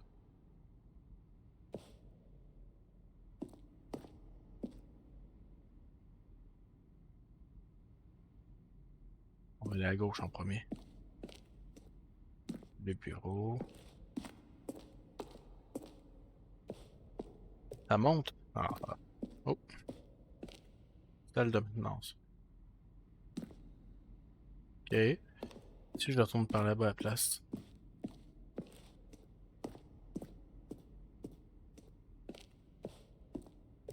Ok, ça monte là aussi. Bureau du chef, ouais. Horloge du bureau. Elle semblait être importante. Salle ici. La salle de pause. Le sous-sol. No, this elevator for sure throwing a surprise party for him for all his Fin coupée de narration. Kevin Brighting, la voix du narrateur, a enregistré les dialogues du jeu entier à peu près 3 fois au cours des 2 années du développement. Voici des extraits des premières prises qui ne figurent pas dans la version finale du jeu. He pushed the number 9. Then he pushed the number 4. Waouh! Oh là là! Ok, on va monter ici. Fin de la liberté.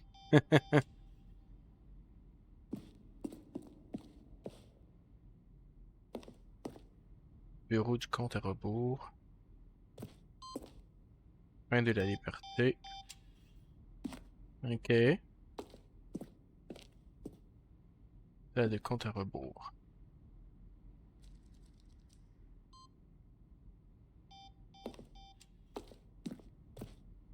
Ascenseur de la salle des écrans. Pendant un moment, l'ascenseur de la salle des écrans pouvait monter ou descendre. Vous retrouviez la liberté en haut et le compte à rebours en bas. Nous avons laissé tomber cette idée car les joueurs n'arrivaient pas à se souvenir de ce qu'il y avait en haut et en bas et préféraient regrouper ces deux fins. Par ici en premier.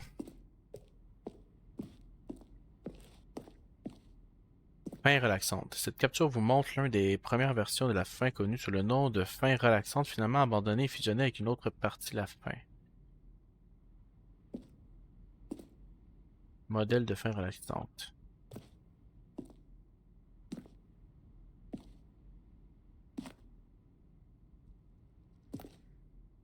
Pendant longtemps, nous avions une fin qui ne se finissait vraiment que lorsque le joueur recommençait depuis le menu échappe. Malheureusement, beaucoup de joueurs ont compris que c'est ce qu'ils devaient faire, ce qui s'est révélé frustrant pour tout le monde.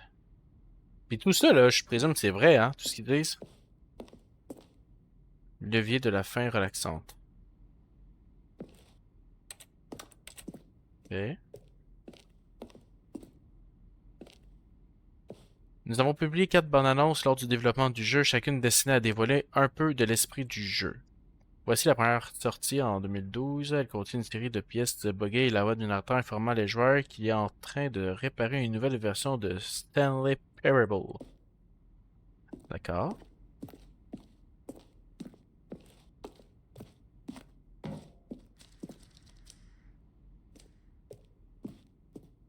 Salle de réunion.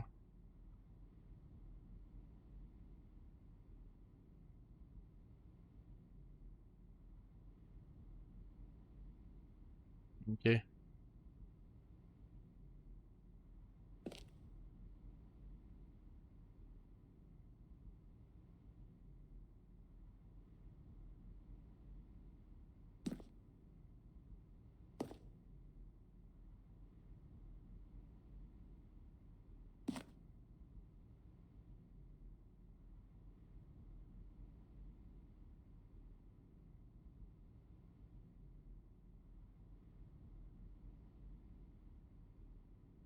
Ah ouais?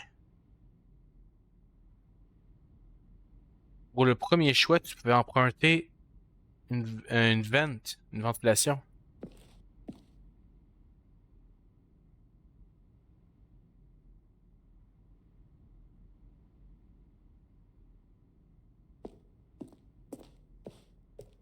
C'est donc bien intéressant comme, comme salle. La montre charge a toujours eu pour but de vous proposer de rester ou de sauter vers un autre embranchement. Cependant, après cette première version, nous avons décidé d'ajouter l'option le joueur tombe et meurt. Et meurt.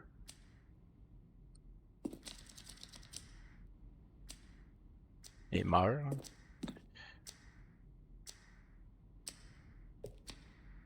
Le minuteur de l'appartement.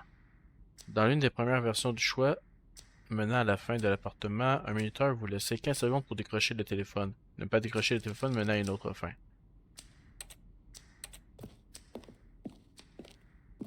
Le monte charge. La deuxième version correspond à celle que nous trouvons dans la version finale du jeu, mais nous voulions lui donner l'apparence d'un endroit où l'on stockerait des marchandises.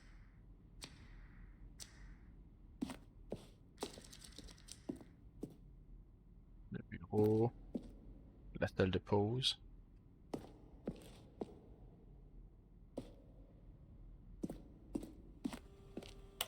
Email du narrateur. Après la deuxième bande-annonce que nous avons publiée, nous avons demandé aux gens d'envoyer des questions par mail. Nous comptions nous en servir pour promouvoir encore le jeu. Voici une section des emails.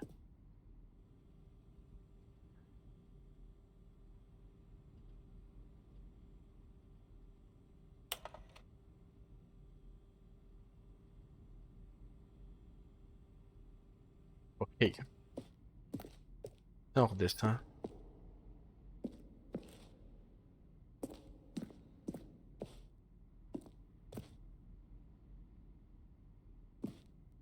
Au début du développement, nous avons imaginé une fin où Stanley se retrouverait sur un champ de bataille contre des extraterrestres. Le jeu développerait sa propre intelligence et partirait en guerre contre le narrateur.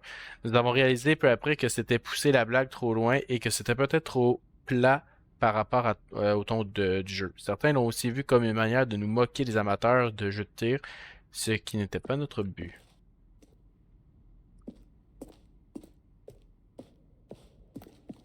Ok, ok, on se retrouve ici. D'accord. On va remonter.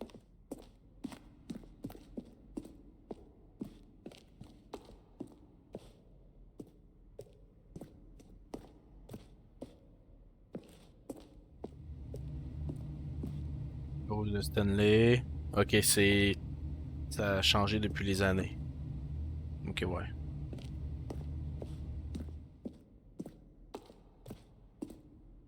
Maquette de game design.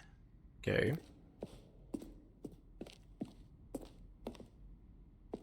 Ça, on l'a vu tantôt. Ouais. Je sais pas si on va aller par là. Oh, look at these two. How they wish to destroy one another. How they wish to control one another. How they both wish to be free.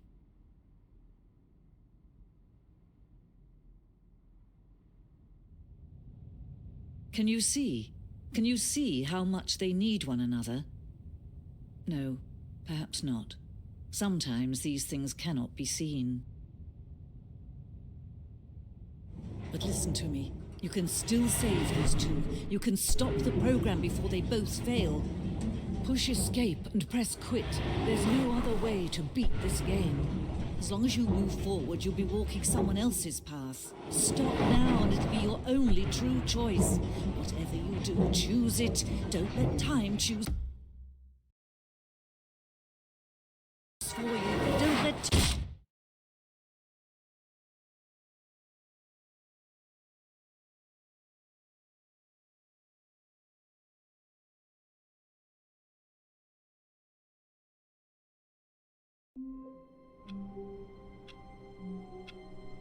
Ok. Mon Dieu. Et on dit que la seule façon de... Someone was following Stanley. He was sure of it.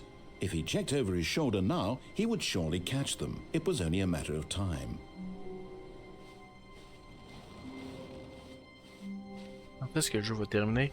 Warmth spread through Stanley's arms. With the bucket in his arms again, he was home.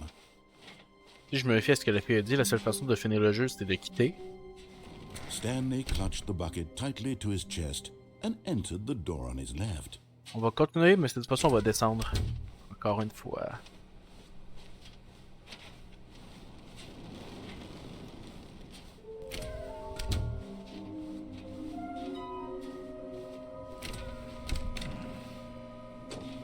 Stanley, we must move on from this broom closet, simply because I have no remaining stickers. If I did, you can guarantee we'd be in here for hours.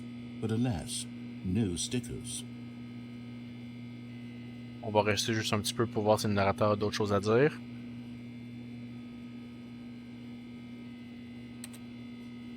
Il semblerait que non. On va descendre. Coming to a staircase, Stanley and the bucket walked upstairs to the boss's office.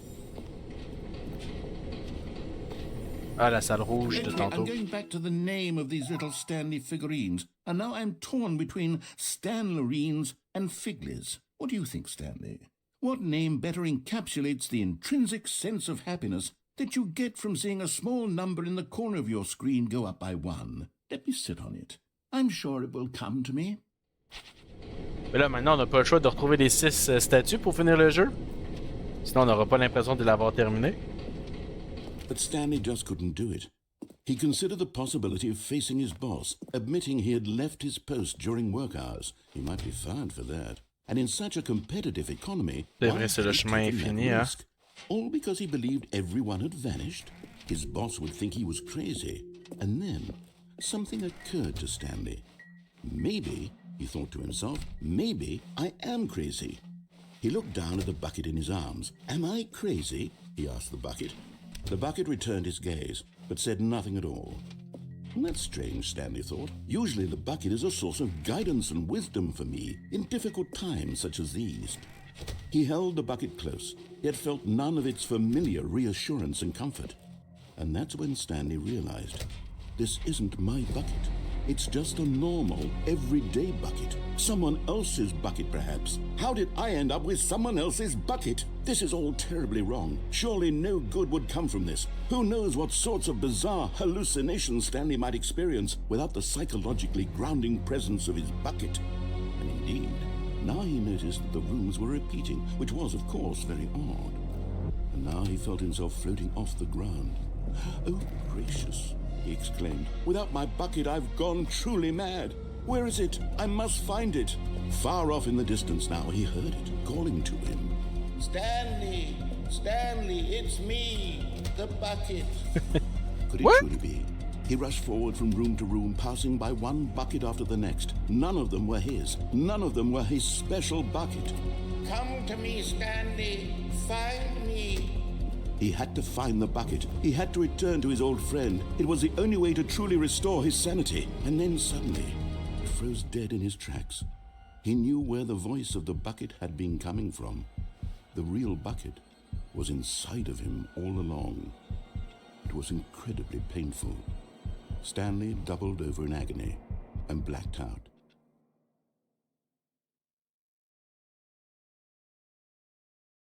This is the story of a woman named Mariella. Mariella woke up on a day like any other. She arose, got dressed, picked up her bucket of comfort and security, and walked to her place of work. But on this particular day, her walk was interrupted by the body of a man who had stumbled through town, talking and screaming to himself, and then collapsed dead on the sidewalk. Right away, she knew what the problem was. This man had no bucket. Of course he'd gone mad, ranting and raving about a narrator describing all of his actions and how everything is predetermined and free will is an illusion and it's all just a video game. It could all have been prevented if only he'd taken his bucket with him. Perhaps he didn't even realize he'd forgotten his bucket at home in the first place. How cruel the world can be, Mariella thought, and she hugged her own bucket even tighter. But of course, she had no time for this. There were a myriad of confusing problems she would soon have to confront at work, for which her bucket would provide absolute guidance and total clarity on everything. Heck yes, she thought to herself, my life kicks ass. And she backflipped all the way to work. Ça a tellement dû être long faire ce jeu-là. Tous les changements à chaque fois que tu recommences, tu recommences. Tu recommences, mais c'est aussi une progression, tu sais. Someone was following Stanley. He was sure of it. If he checked over his shoulder now, he would surely catch them. Stanley picked up the bucket and smiled. He'd never be alone again, not truly alone, not with the bucket around.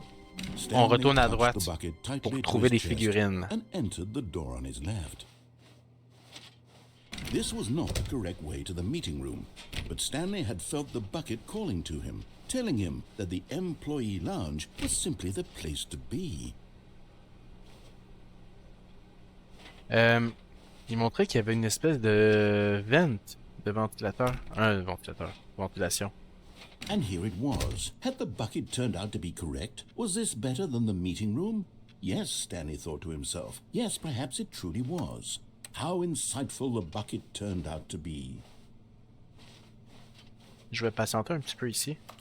On l'a jamais fait avec le seau. Truly, being here with the bucket was a grand adventure. Stanley reflected on all they'd been through together. First, walking through the door on the right. Then walking to the lounge. Then arriving at the lounge. What a thrilling journey the bucket had inspired.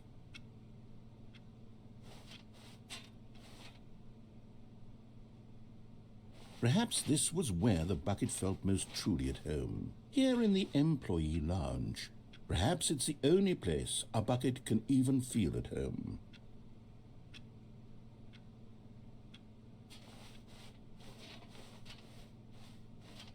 Au commentaire. Stanley decided to just give the bucket absolutely as much time as it needed to be in the lounge. Clearly, the bucket and the employee lounge shared a special connection.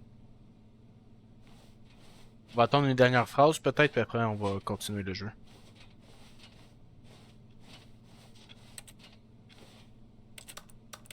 Je pense qu'il n'y aura pas d'autres phrases. Ok. On va y aller. But finally, the bucket was done being in the lounge, and they took the first open door on their left to get back to business. Oui, on va y aller. And so the two of them detoured through the maintenance section and walked straight ahead to the opposite door.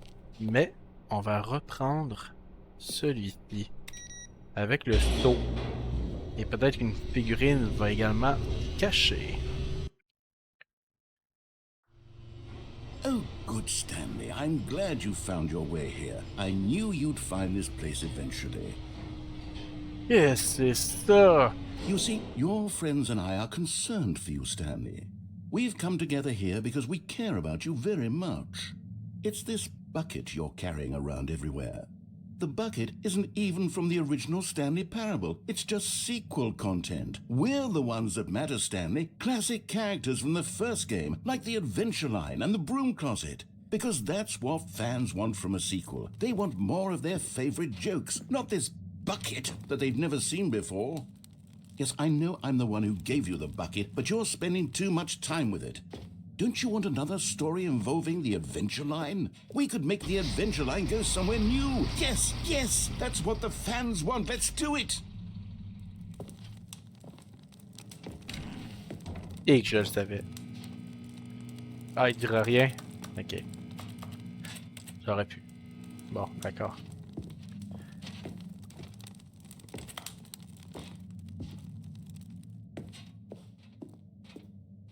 Whee! Look at that wacky line. Who knows where it'll go off to next? Oh, and it played some silly music as well.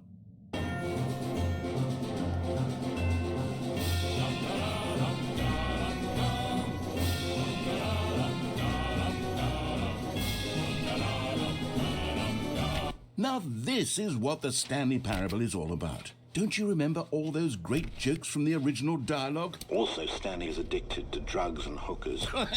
Yes, it's as classic now as it was back then. Let's do it for the fans, Stanley. Let's give them more content exactly like this. But if we want to do that, you're going to have to give something up.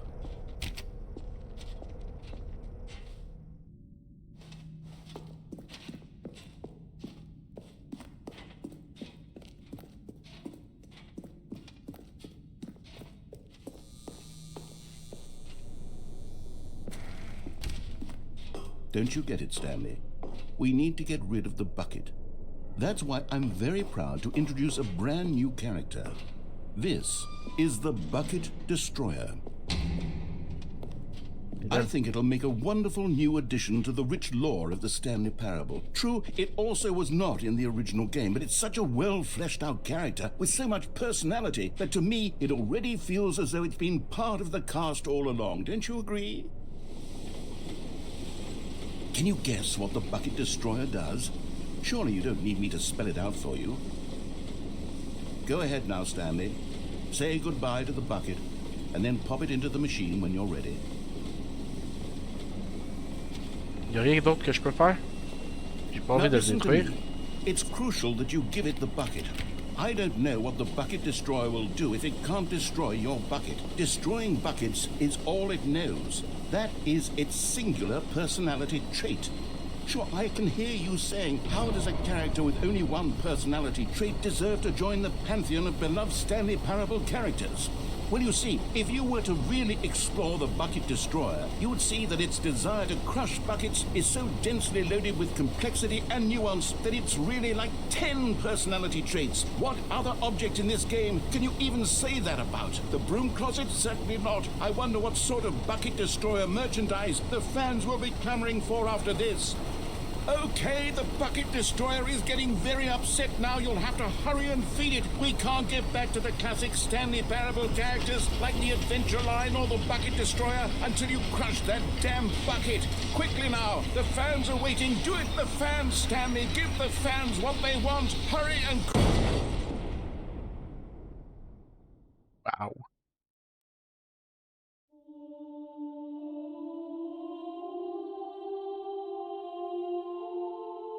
The Bucket Destroyer, my prized creation.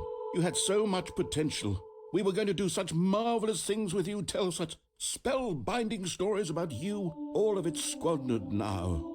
Goodbye, new friend. For the moment in time that you were here, you were magnificent.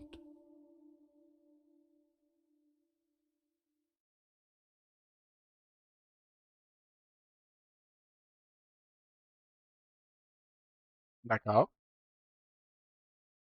On va recommencer, je suppose. Ouais, on n'a pas trouvé de figurines. Mais j'ai pas envie de A détruire tout de soft suite le wind seau. blew outside and perhaps rain started, and if it did, it stopped shortly after. Ah. Stanley hoped that he would one day see what the good old bucket. Just Stanley and the bucket. Off ne on me suit another plus. thrilling adventure together. Je vais retourner à droite, mais pour aller Stanley ailleurs. clutched the bucket tightly to his chest. This was not the correct way to the meeting room, but Stanley had felt the bucket calling to him, telling him that the employee lounge was simply the place to be.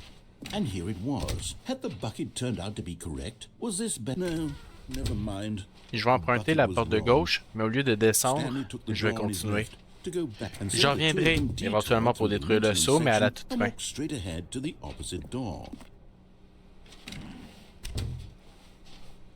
Ça c'est fermé, mais on sait que la porte ici peut s'ouvrir quand même. Et là on arrive là. Est-ce qu'il va me donner de nouveaux indices?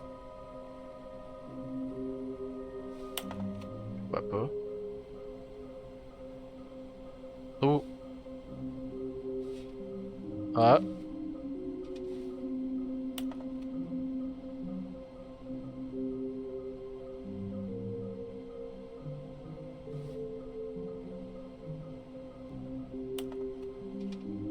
Oh. Wow! Ok. Donc il y aurait une des figurines qui reste là où il y a quelque chose de rouge et de bleu. Les deux portes, mais là je suis pas à bonne place. Et une large pièce avec beaucoup de boîtes. D'accord. Stanley, we must move on from this broom closet, simply because I have no remaining stickers. If I did, you can guarantee Ça me we'd ramène be là. in here for hours. But alas, no stickers. Ok. Coming to a staircase, Stanley and the bucket walked upstairs to the boss's office. Way to work.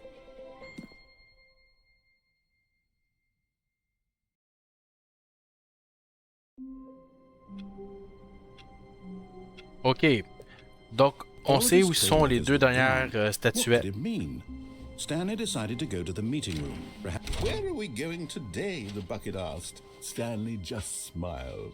Anywhere they went together would be perfect. Stanley clutched the bucket tightly to his chest. This was not the correct way to the meeting room, but Stanley had felt the bucket calling to him, telling him that the employee lounge was simply the place to be. And here it was. Had the bucket turned out to be correct? No, never mind. The bucket was wrong. Une des places où il y avait la porte rouge et la porte bleue. Mais là où il y a beaucoup de boîtes, ce serait là. No. Ah oui, elle est là. Don't go to the meeting room. Go somewhere else. The cargo lift, yes. Comment on peut y Go accéder? there. Go to the cargo lift. Comment on peut aller la chercher?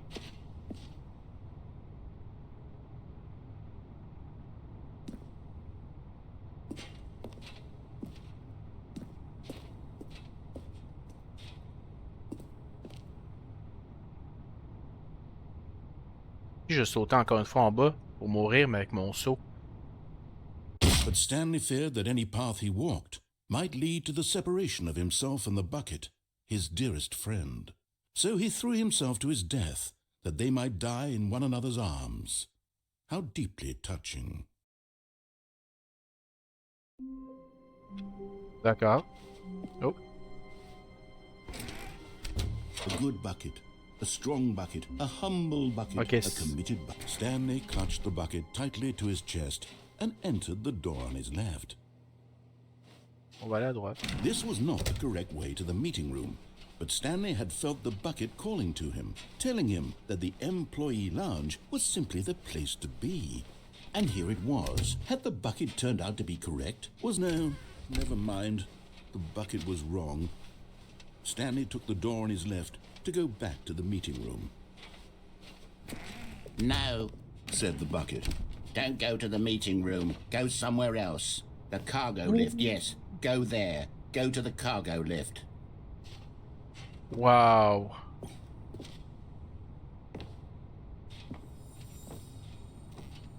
You're getting close now, Stanley. You've nearly gotten all of the Figler and Marines. Very soon, you'll collect the last one. and then the first number will equal the second number, and that will be it. We'll be different people by then, different in the sense that we used to have none of them, and now we have them all. You can't go back to when you had no Figler and Marines. None of us can. Ok, puis il n'y a pas d'autre endroit. D'accord. Ah, mais j'ai pas le choix de sauter, là. Ah! Une vente! Ok. Et il nous reste un seul endroit.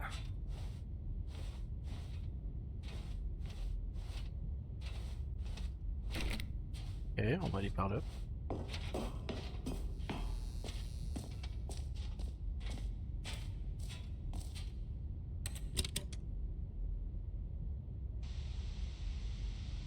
Okay, this is day number 295, tape number...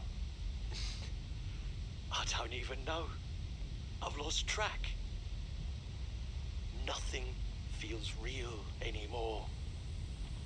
The longer I study this bucket, the less sense anything makes.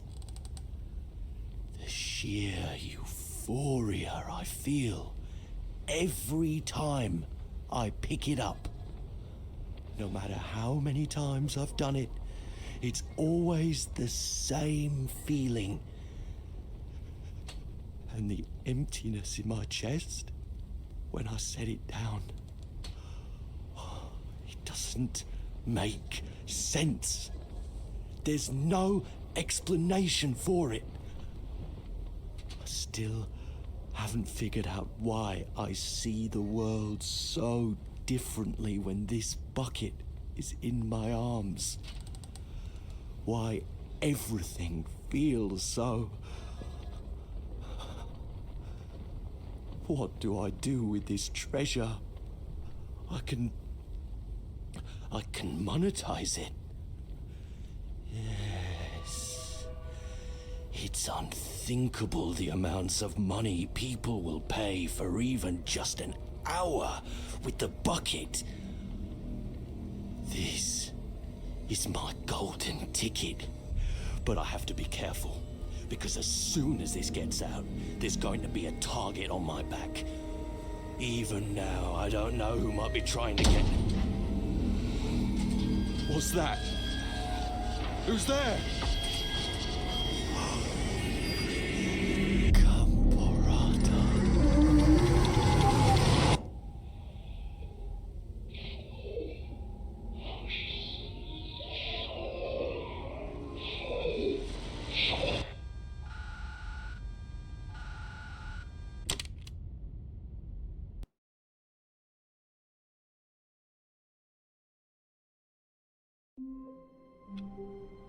Oui?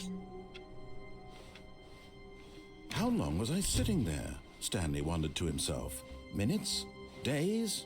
Centuries?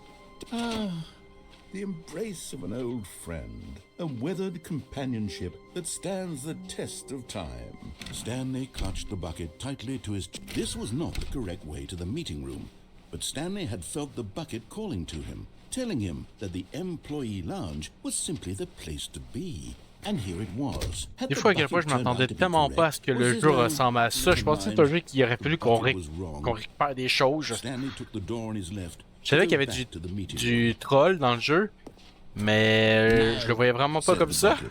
Don't go to the meeting room. Go somewhere else. The cargo lift, yes. Good, said the bucket. Now ride the lift all the way to the top. There's something up there I need you to do. Stanley did not question why or how this bucket was speaking to him. It should have alarmed him, of course, because buckets can't talk. But Stanley chose not to On think trouve about la this sixième figurine et on détruit le the seau. bucket had spoken to him, and he unthinkingly did whatever the bucket asked. Ok. Ok. No, stop. Look there on the wall, you see? There's a sign right there. It says, no buckets past this point. Stanley, how could you think it was okay to bring the bucket here? Unless, what if the problem is that you actually don't know what is a bucket and what isn't a bucket? I suppose that would explain a lot about your behavior up to this point. Which, if that's true, well, my goodness, I think we have to do something about it. This misunderstanding could have dire consequences on the entire rest of the game if not addressed quickly and properly. So much of the impact of the story is dependent on your understanding of what is and isn't a bucket. Please, step in here for a moment. D'accord.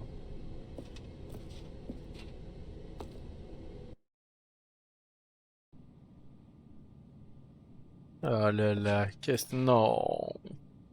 Now then, I'm going to run you through some test scenarios, and you'll tell me whether or not the thing I'm showing you is a bucket. Simple enough, right? This should tell us everything we'll ever need to know about what is or is not a bucket. Okay, let's begin. Item 1. Is this a bucket? Correct. It is a hologram of a bucket, not an actual bucket.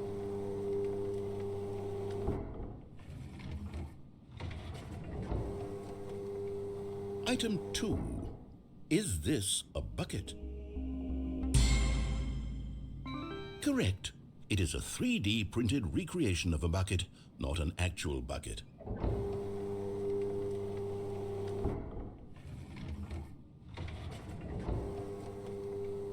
Item 3. Is this a bucket? Incorrect. This is a bucket. Bon, je pense que là, on m'oblige à dire oui. Item 4. Is this a bucket? Are you hallucinating? This is a tractor. It's an enormous machine that tills the earth. I thought this was a gimmick. How on earth did you manage to screw it up? Absolutely incredible. Let's just move on to the next one. Okay. Is this a bucket? Incorrect. This is a bucket.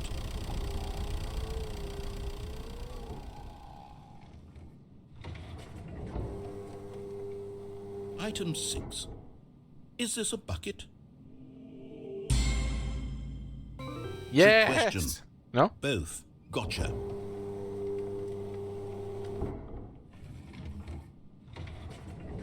Item... Wait, hold on. I can't find the next one. Let me see. It should be around here somewhere.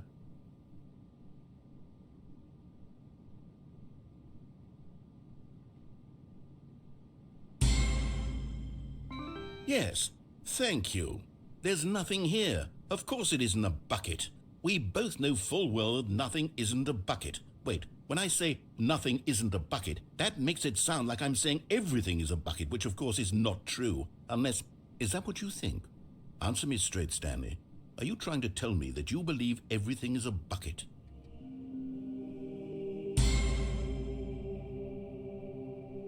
You know what? I'm too confused to even sort it out. I've lost all sense of perspective. What is a bucket? What isn't a bucket? Mere moments ago I could answer these questions with confidence. And yet now I'm somewhat adrift.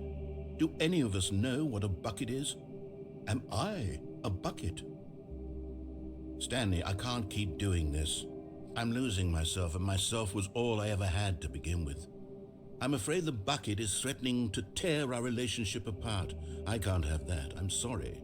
But I'm going to erase all buckets from the game entirely. Okay, here we go.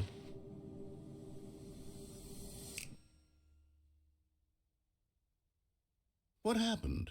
Is everything gone? Why did everything disappear? Wait, was everything a bucket? Every single thing in the game was a bucket? Oh my God, I had no idea. How could... Except me. I'm not a bucket after all. And you, Stanley, you're still here. You're not a bucket either. Oh, this is wonderful news. We're not buckets.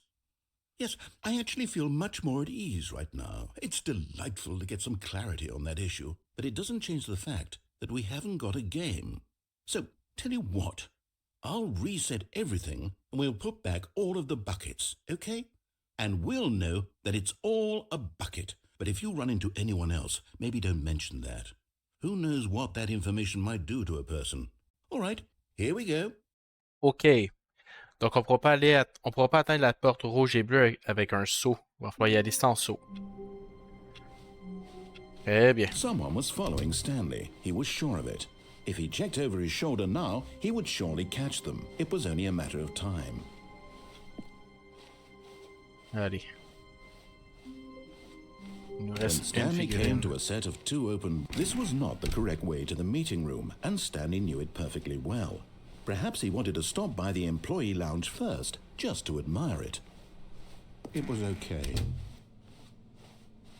But eager to get back to business, Stanley took the first open door on his left.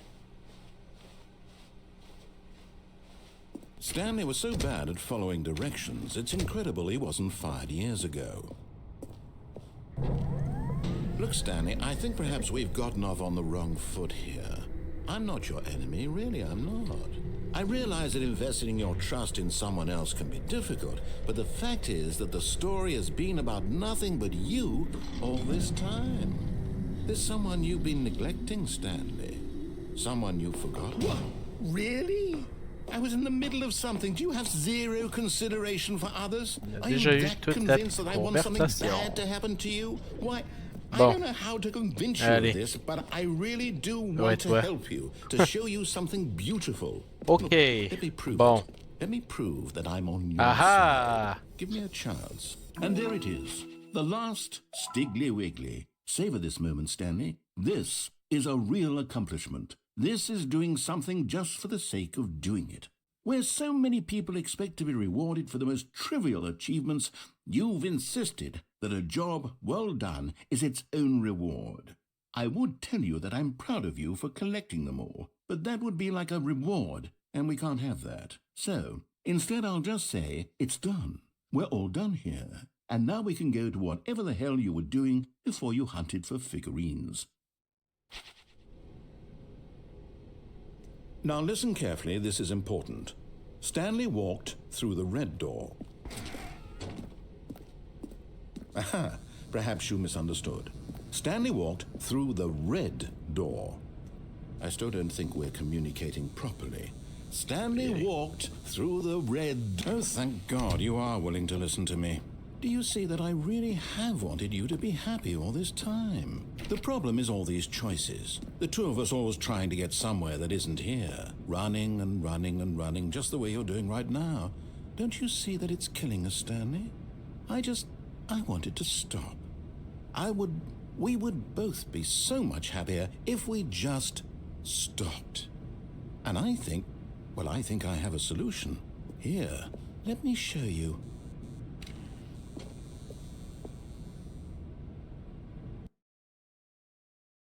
OK. What do we want? What are we looking for? Ah, on retourne là. Oh no! Here. Yes. Oh, it's beautiful, isn't it?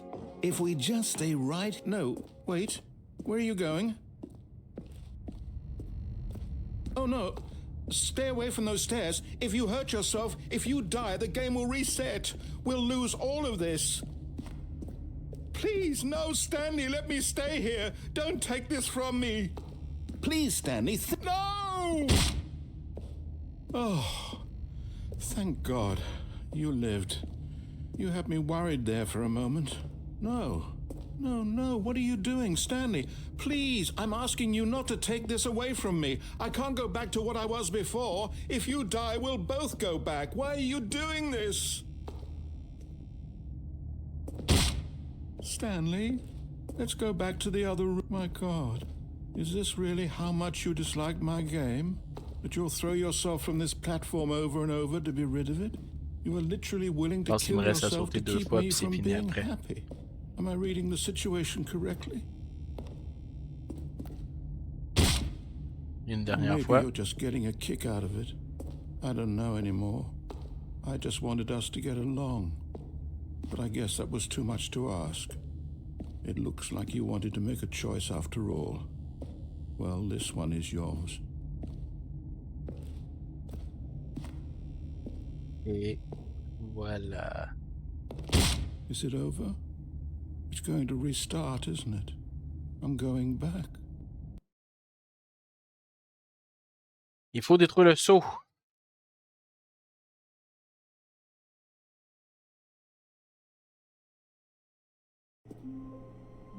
Ok, let's go. Stanley, I'm sorry, but I have to put a pause on things. It's those figurines, those figglers. I haven't stopped thinking about them since you nabbed every last one. Wasn't it just the most intrinsically fulfilling moment of your entire life? Didn't it fill you to the brim with inner richness? Yes, I know we're supposed to be telling a story, but won't you please indulge me with one more trip back to the memory zone? I would love nothing more than to revisit the figurines. Just one more time. Yes, sister.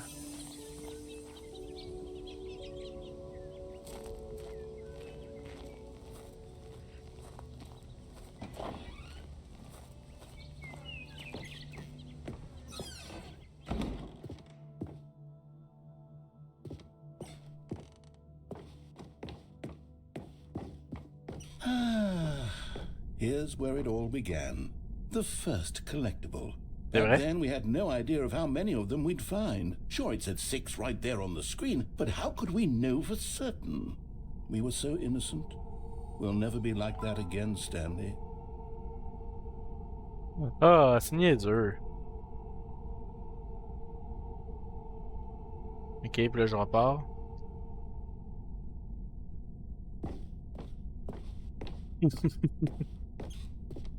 Okay.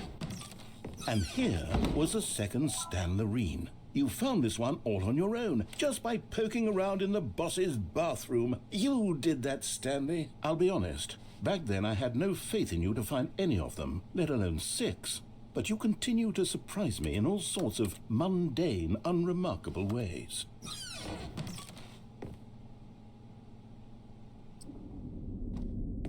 Okay, let's do a little quiz. Which of these rooms was the room you found your third mini Stan? Can you remember? Pas mal sûr que c'était ici. Ouais. No. Under the stairs was the 4th place you found a fig Anley, not the 3rd. Well, I guess perhaps I shouldn't be surprised. Memories like these are so precious and so cherished that they all just sort of blend together, don't they? You know what? If under the stairs feels like the 3rd place you found a collectible, then who am I to go making judgments? Let's see, what came next? Oh yes, we found a Figley in this pink room. Oh well, I can't actually say I remember being in this room, but it's here in the memory zone, so it must have happened. Non, on n'y a jamais été.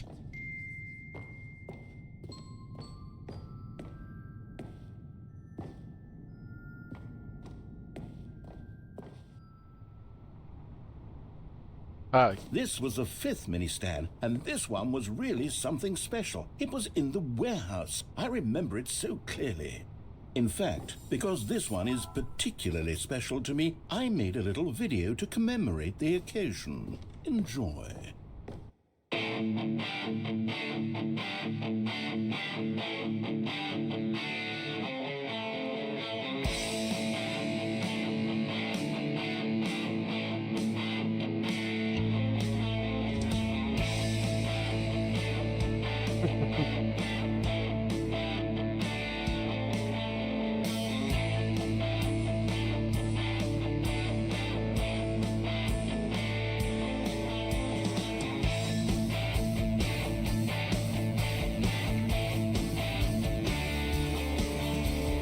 Ah, c'est Kitten.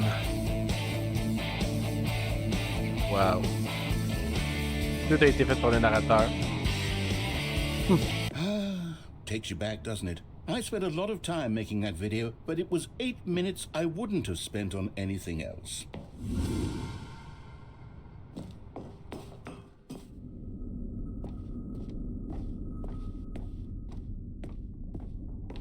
Ouais. And then, Stanley, then we came to the last collectible, the final figurine, right here by the red and blue doors. This memory is the most distinct and clear in my mind, perhaps because it was the one that happened more recently than all the others. Who can truly say how the mind works? All I know is that this is the moment where you picked up a figly and I thought to myself, yes, that's all of them. They're all collected. It was a moment unlike any other.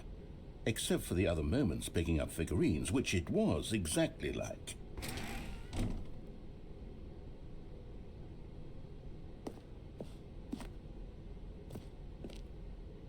Les deux mènent à la même place. Ah, ok, ouais.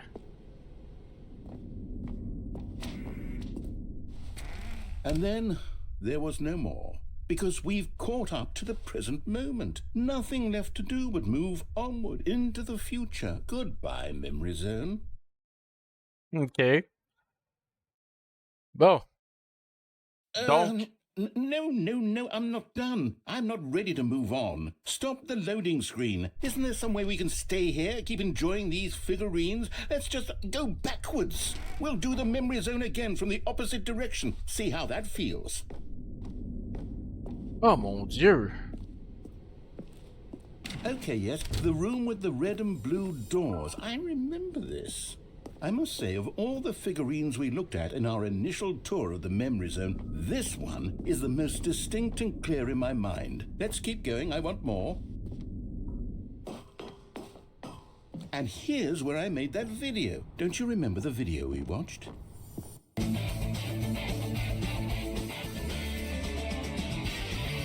Yes, I love that video. La fameuse salle rose. Still don't remember the pink room, Stanley. Still no memory of this one. Good room, though. A solid room. Ok. On va descendre. These really were a treat to hunt down. You know, if there had been any kind of reward for finding all of these, it really would have muted the intrinsic joy of collecting them. I'm very glad we resisted the temptation. Next one.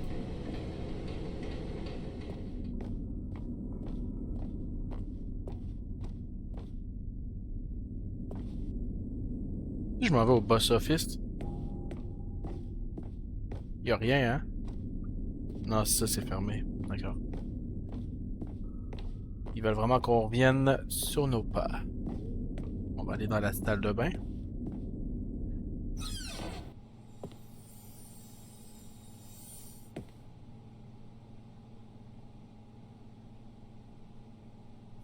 This was our second figly. Don't you remember? Yes, I remember it too.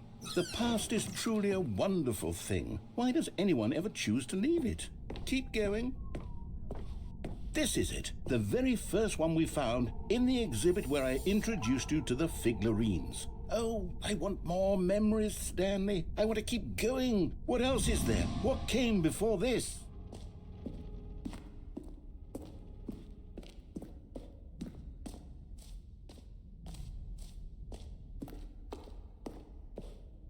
Look, it's the terrible new content that we were originally sold on. I remember hating it back then, but time does put a rosy filter on everything. In fact, I dare say I'm actually quite fond of it now. Oh, yes, the two doors. Who could have forgotten that? A classic memory, this one. Mais là, j'ai pas le saut. Ah, c'est mon bureau. And before everything else, there was your office. Is there anything else? Was there something that came before your office? There's something I feel I can remember. I can remember. Yes, I'm remembering something now. I remember before this whole story got started. Back then I was different. I used to make big decisions. I was passionate. I was skeptical. I weighed each decision with profound thoughtfulness. And then somewhere along the way, I stopped making decisions.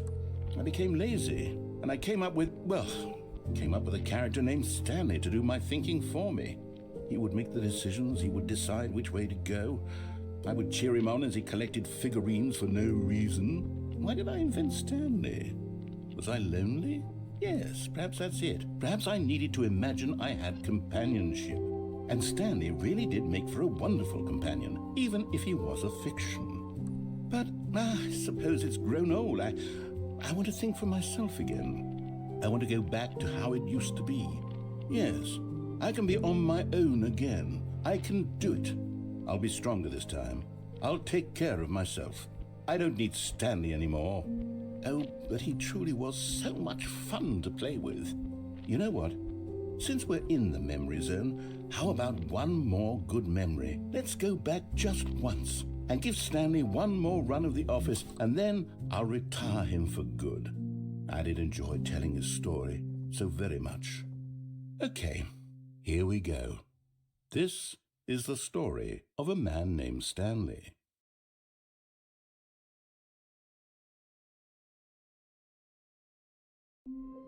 Bon. Il est temps. How wonderful. Stanley was alone. Finally. This is great, he thought to. The bucket made Stanley want to be a better man and a better co-worker. In time, perhaps, he would become both of those things. Stanley clutched the bucket tightly to his... This was not the correct way to the meeting room, but Stanley had felt the bucket calling to him, telling him that the employee lounge was simply the place to be. And here it was. Had the bucket turned out to be correct? Was it... No, never mind. The bucket was wrong. Stanley took the door on his left to go back, and so the two of them detoured through the maintenance section and walked straight ahead to the opposite door. Je me sens mal. Mais après, est-ce qu'on a fini le jeu? Good Stanley, I'm glad you found your way here. I knew you'd find this place eventually. You see, your friends and I are concerned for you, Stanley. We've come together here because we care about you very much. It's this bucket you're carrying around everywhere. The bucket isn't even from the original Stanley Parable. It's just sequel content. We're the ones that matter, Stanley. Classic characters from the first game, like the Adventure Line and the Broom Closet. Because that's what fans want from a sequel. They want more of their favorite jokes, not this bucket that they've never seen before. Yes, I know I'm the one who gave you the bucket, but you're spending too much time with it. Don't you want another story involving the Adventure Line? We could make the Adventure Line go somewhere new. Yes, yes, that's what the... Whee! Look at that wacky line. Who knows where it'll go off to next? Oh, and it played some silly music as well.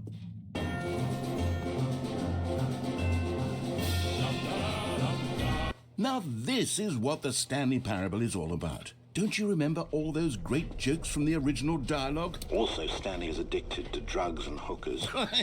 Yes, it's as classic now as it was back then. Let's do it for the fans, Stanley. Let's give them more content exactly like this. But if we want to do that, you're going to have to give something. Don't you get it, Stanley? Yeah. We need to get rid of the bucket. That's why I'm very proud to introduce a brand new character. Yeah. This is the Bucket Destroyer. I think it'll make a wonderful new addition to the rich lore of the Stanley Parable. True, it also was not in the original game, but it's such a well-fleshed-out character with so much personality that to me it already feels as though it's been part of the cast all along. Don't you agree? Can you guess what the Bucket Destroyer does? Surely you don't need me to spell it out for you. Go ahead now, Stanley.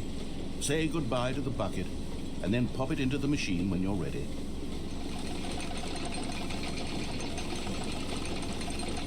Now listen to me.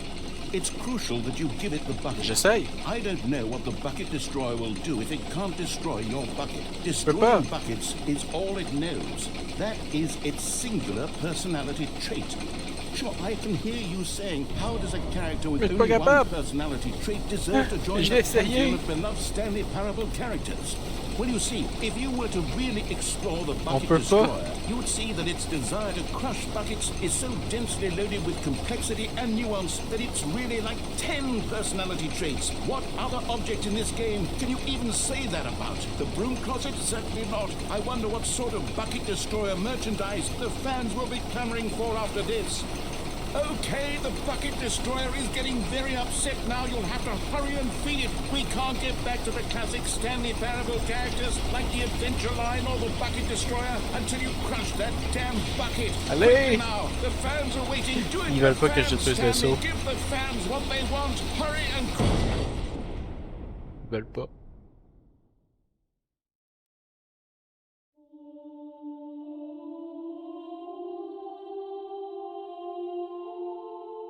the bucket destroyer, my prized creation. You had so much potential. We were going to do such marvelous things with you, tell such spellbinding stories about you. All of it squandered now. Goodbye, new friend.